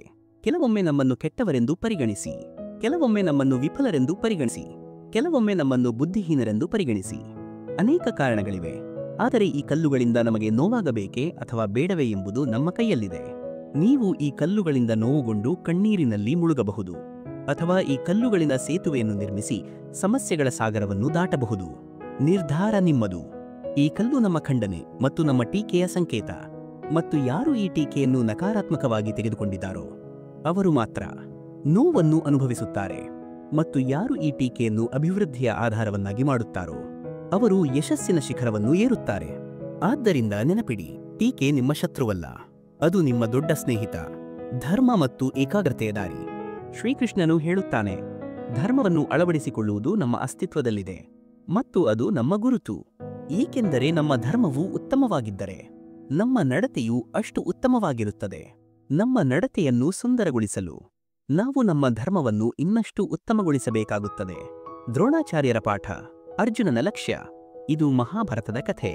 ಆ ದಿನಗಳಲ್ಲಿ 5 ಪಾಂಡವರು ಮತ್ತು ಎಲ್ಲ ಕೌರವರಿಗೆ ಗುರು ದ್ರೋಣರು ಬಿಲ್ಲುಗಾರಿಕೆಯನ್ನು ಕಲಿಸುತ್ತಿದ್ದರು. ಒಂದು ದಿನ ಗುರು ದ್ರೋಣರು ಅವರನ್ನು ಪರೀಕ್ಷಿಸಲು ಯೋಚಿಸಿದರು ಮತ್ತು ಈ ಉದ್ದೇಶದಿಂದ ಅವರು ಅವರನ್ನು ಕಾಡಿನ ಕಡೆಗೆ ಕರೆದುಕೊಂಡು ಹೋದರು. ಬಹಳ ದೂರ ನಡೆದ ನಂತರ ಅವರು ಕಾಡಿನಲ್ಲಿ ಒಂದು ಸ್ಥಳವನ್ನು ತಲುಪಿದರು ಮತ್ತು ಅಲ್ಲಿ ನಿಂತರು. ಅಲ್ಲಿ ಒಂದು ಎತ್ತರವಾದ ಮತ್ತು ದೊಡ್ಡ ಮರವಿತ್ತು. ಗುರು ದ್ರೋಣರು ಎಲ್ಲ 5ರನ್ನು ತೆಗೆದುಕೊಂಡರು, ಪಾಂಡವರು ಮತ್ತು ಕೌರವರು. ಇಂದು ಅವರೆಲ್ಲರ ಬಿಲ್ಲುಗಾರಿಕೆ ಕೌಶಲ್ಯದ ಪರೀಕ್ಷೆ ಎಂದು ಹೇಳಿದರು. ಅವರು ಇಲ್ಲಿಯವರೆಗೆ ಅವರಿಗೆ ಕಲಿಸಿದ ಎಲ್ಲದರಲ್ಲಿ ಅವರು ಎಷ್ಟು ನಿಪುಣರಾಗಿದ್ದಾರೆಂದು ನೋಡಲು ಬಯಸುತ್ತೇನೆ. ಪಾಂಡವರು ಮತ್ತು ಕೌರವರು ಸಿದ್ಧರಾದರು. ಗುರು ದ್ರೋಣರು ಮರದ ಮೇಲೆ ಒಂದು ನಕಲಿ ಪಕ್ಷಿಯನ್ನು ನೇತು ಹಾಕಿದರು ಮತ್ತು ಎಲ್ಲಾ ರಾಜಕುಮಾರರಿಗೆ ಹೇಳಿದರು, ನೀವು ಮರದ ಮೇಲೆ ನೇತು ಹಾಕಿರುವ ಪಕ್ಷಿಯ ಕಣ್ಣಿಗೆ ಗುರಿ ಇಡಬೇಕು. ಎಲ್ಲರೂ ಸಿದ್ಧರಾದರು. ಪಾಂಡವರು ಮತ್ತು ಕೌರವ ರಾಜಕುಮಾರರು ಒಪ್ಪಿದರು. ಗುರು ದ್ರೋಣರು ಮೊದಲು ಯುಧಿಷ್ಠಿರನನ್ನು ಗುರಿ ಇಡಲು ಕರೆದರು. ಯುಧಿಷ್ಠಿರನು ಕೈಯಲ್ಲಿ ಬಿಲ್ಲು ಮತ್ತು ಬಾಣದೊಂದಿಗೆ ಮುಂದೆ ಬಂದನು. ಗುರು ದ್ರೋಣರು ಕೇಳಿದರು, ನೀನು ಸಿದ್ಧನಾಗಿದ್ದೀಯಾ? ಯುಧಿಷ್ಠಿರನು ಹೌದು ಎಂದು ತಲೆದೂಗಿದನು. ನಂತರ ಗುರು ದ್ರೋಣರು ಮರದ ಕಡೆಗೆ ಕೈ ತೋರಿಸಿ ಕೇಳಿದರು, ಆ ಮರದ ಮೇಲೆ ನಿನಗೆ ಏನು ಕಾಣುತ್ತಿದೆ ಎಂದು ಹೇಳು. ಯುಧಿಷ್ಠಿರನು ಉತ್ತರಿಸಿದನು, ಗುರುದೇವ, ನನಗೆ ದೊಡ್ಡ ಮರ ಕಾಣುತ್ತಿದೆ. ಅನೇಕ ಶಾಖೆಗಳು ಹರಡಿವೆ. ಶಾಖೆಗಳ ಮೇಲೆ ಹಸಿರು ಎಲೆಗಳಿವೆ. ಪಕ್ಷಿಗಳು ಮರದ ಮೇಲೆ ಗೂಡು ಮಾಡಿವೆ. ನೀವು ಒಂದು ಶಾಖೆ ಮೇಲೆ ಒಂದು ನಕಲಿ ಪಕ್ಷಿಯನ್ನು ನೇತು ಹಾಕಿದ್ದೀರಿ. ಯುಧಿಷ್ಠಿರನು ಸಂಪೂರ್ಣ ವಿವರಣೆಯನ್ನು ನೀಡಿದನು. ಗುರು ದ್ರೋಣರು ಹೇಳಿದರು, ಯುಧಿಷ್ಠಿರ, ನೀನು ಇನ್ನೂ ಪರೀಕ್ಷೆಗೆ ಸಿದ್ಧನಾಗಿಲ್ಲ. ಹಿಂತಿರುಗಿ ನಿಲ್ಲು. ಯುಧಿಷ್ಠಿರನು ದೂರ ಹೋದನು. ಗುರು ದ್ರೋಣರು ಭೀಮನನ್ನು ಮುಂದೆ ಕರೆದರು ಮತ್ತು ಅಲ್ಲಿ ಪ್ರಶ್ನೆಯನ್ನು ಪುನರಾವರ್ತಿಸಿದರು. ಭೀಮ, ನಿನಗೆ ಈ ಮರದ ಮೇಲೆ ಏನು ಕಾಣುತ್ತಿದೆ ಎಂದು ಹೇಳು. ಭೀಮನು 2 ಹೆಜ್ಜೆ ಮುಂದೆ ಹೋಗಿ ನನಗೆ ವಿವರಣೆಯನ್ನು ನೀಡಿದನು. ಈ ಭೂಮಿ, ಆಕಾಶ, ದಟ್ಟವಾದ ಕಾಡು. ಗುರುದೇವ, ನೀವು ಮತ್ತು ಈ ದಟ್ಟವಾದ ಮರ, ಅದರ ಎಲೆಗಳು ಮತ್ತು ಅದರ ಮೇಲೆ ನೇತು ಹಾಕಿರುವ ಪಕ್ಷಿ ಕಾಣುತ್ತಿದೆ. ಗುರು ದ್ರೋಣರು ಹೇಳಿದರು, ಭೀಮ, ನೀನು ಈಗ ಈ ಪರೀಕ್ಷೆಗೆ ಸಂಪೂರ್ಣವಾಗಿ ಸಿದ್ಧನಾಗಿರುವೆ. ಇಲ್ಲ, ಆದ್ದರಿಂದ ಹಿಂತಿರುಗಿ ನಿಲ್ಲು. ಅದರ ನಂತರ ಗುರು ದ್ರೋಣರು ನಕುಲ, ಸಹದೇವ ಮತ್ತು ದುರ್ಯೋಧನ ಸೇರಿದಂತೆ ಎಲ್ಲಾ ಕೌರವ ರಾಜಕುಮಾರರನ್ನು ಒಬ್ಬೊಬ್ಬರಾಗಿ ಕರೆದರು ಮತ್ತು ಅದೇ ಪ್ರಶ್ನೆಯನ್ನು ಕೇಳಿದರು. ಎಲ್ಲರೂ ಅದೇ ಉತ್ತರವನ್ನು ನೀಡಿದರು. ಮರಗಳು, ಶಾಖೆಗಳು, ಎಲೆಗಳು, ಪಕ್ಷಿಗಳು. ಗುರುದ್ರೋಣರು ಎಲ್ಲರಿಗೂ ಅದೇ ಹೇಳಿದರು. ಈಗ ಅವನು ಈ ಪರೀಕ್ಷೆಗೆ ಸಿದ್ಧನಾಗಿಲ್ಲ ಮತ್ತು ಅವರಿಗೆ ಗುರಿ ಇಡಲು ಅವಕಾಶ ನೀಡಲಿಲ್ಲ. ಕೊನೆಯಲ್ಲಿ ಅರ್ಜುನನು ಮುಂದೆ ಬಂದನು. ಗುರುದ್ರೋಣರು ಪ್ರಶ್ನೆಯನ್ನು ಪುನರಾವರ್ತಿಸಿದರು. ಅರ್ಜುನ, ನಿನಗೆ ಏನು ಕಾಣುತ್ತಿದೆ ಎಂದು ಹೇಳು. ಅರ್ಜುನನು ಹೆಮ್ಮೆಯಿಂದ ಉತ್ತರಿಸಿದನು, ನನಗೆ ಕೇವಲ ಪಕ್ಷಿಯ ಕಣ್ಣುಗಳು ಮಾತ್ರ ಕಾಣುತ್ತಿವೆ. ಗುರುದೇವ, ಗುರುದ್ರೋಣರು ಹೇಳಿದರು, ಗುರಿ ಇಡು. ಅರ್ಜುನ, ಅವನು ಗುರಿ ಇಟ್ಟನು ಮತ್ತು ಬಾಣವು ಪಕ್ಷಿಯ ಕಣ್ಣಿಗೆ ಚುಚ್ಚಿತು. ಗುರುದ್ರೋಣರು ಎಲ್ಲಾ ರಾಜಕುಮಾರರಿಗೆ ವಿವರಿಸಿದರು, ನೀವು ಒಂದು ಗುರಿಯ ಕಡೆಗೆ ಶ್ರಮಿಸುತ್ತಿರುವಾಗ ಸಂಪೂರ್ಣ ಗಮನವು ಗುರಿಯ ಮೇಲೆ ಇರಬೇಕು. ಗುರಿಯ ಹೊರತು ಬೇರೇನು ಕಾಣಬಾರದು. ಇದೇ ಯಾವುದೇ ಗುರಿಯಾಗಿರಬೇಕು. ಅದನ್ನು ಸಾಧಿಸಲು ಮೂಲಮಂತ್ರ. ನೀವು ಏಕಕಾಲದಲ್ಲಿ ಅನೇಕ ಕಾರ್ಯಗಳಲ್ಲಿ ನಿರತರಾಗಿದ್ದರೆ ನೀವು ಎಂದಿಗೂ ನಿಮ್ಮ ಗುರಿಯನ್ನು ಸಾಧಿಸಲು ಸಾಧ್ಯವಾಗುವುದಿಲ್ಲ. ಆದ್ದರಿಂದ ನಿಮ್ಮ ಗಮನವನ್ನು ಕೇವಲ ಗುರಿಯ ಮೇಲೆ ಇಡಿ. ಆದ್ದರಿಂದ ಯಶಸ್ಸನ್ನು ಸಾಧಿಸಲು ಸಂಪೂರ್ಣ ಗಮನವು ಕೇವಲ ನಿಮ್ಮ ಗುರಿಯ ಮೇಲೆ ಇರಬೇಕು. ಪರಮಪೂಜ್ಯ ಶ್ರೀಕೃಷ್ಣನು ನೀಡಿದ ಈ ದಿವ್ಯ ಸಂದೇಶವು ನಿಮ್ಮೆಲ್ಲರ ಜೀವನದ ಈ ಶಾಂತಿ, ನೆಮ್ಮದಿ ಮತ್ತು ಸಮೃದ್ಧಿಯನ್ನು ತರಲಿ ಎಂದು ನಾವು ಬಯಸುತ್ತೇವೆ. ಹಣದ ಚಿಂತೆ, ಲೋಭ ಮತ್ತು ಕ್ಷುಲ್ಲಕ ಸಂಬಂಧಗಳ ಹಿಂದೆ ಓಡುವುದನ್ನು ನಿಲ್ಲಿಸಿ. ನಮ್ಮ ಆತ್ಮದ ಶಾಂತಿ ಮತ್ತು ನಾವು ಮಾಡುವ ಕರ್ಮಗಳ ಶುದ್ಧತೆಯೇ ಅಂತಿಮ ಸತ್ಯ. ನಿಮ್ಮ ಕರ್ಮಗಳನ್ನು ಸುಂದರವಾಗಿಸಿರಿ, ಆಗ ನಿಮ್ಮ ಜೀವನದ ಪಥವು ಸುಂದರವಾಗುತ್ತದೆ. ನಿಮಗೆ ಈ ದಿವ್ಯ ಜ್ಞಾನ ಮತ್ತು ವಿಶ್ಲೇಷಣೆ ಇಷ್ಟವಾದಲ್ಲಿ ದಯವಿಟ್ಟು ಈ ವಿಡಿಯೋವನ್ನು ಲೈಕ್ ಮಾಡಿ. ನಿಮ್ಮ ಅನಿಸಿಕೆಗಳನ್ನು ಕಾಮೆಂಟ್ ವಿಭಾಗದಲ್ಲಿ ನಮ್ಮೊಂದಿಗೆ ಹಂಚಿಕೊಳ್ಳಿ. ಇಂತಹ ಮಹತ್ವದ ಕೃಷ್ಣ ಸಂದೇಶಗಳನ್ನು ತಪ್ಪಿಸಿಕೊಳ್ಳದಿರಲು ನಮ್ಮ ಕೃಷ್ಣ ಸಂದೇಶ ವಾಹಿನಿಗೆ ಚಂದಾದಾರರಾಗಿ ಮತ್ತು ಸೂಚನಾ ಗಂಟೆಯನ್ನು ಆನ್ ಮಾಡಿರಿ. ಈ ಜ್ಞಾನವನ್ನು ನಿಮ್ಮ ಪ್ರೀತಿ ಪಾತ್ರರಿಗೆ ಮತ್ತು ಅಗತ್ಯವಿರುವವರಿಗೆ ಹಂಚುವುದನ್ನು ಮರೆಯಬೇಡಿ. ನಾವೆಲ್ಲರೂ ಪರಮಸತ್ಯದ ಮಾರ್ಗದಲ್ಲಿ ಮುನ್ನಡೆಯೋಣ. ಜೈ ಶ್ರೀ ರಾಧೆ ಕೃಷ್ಣ.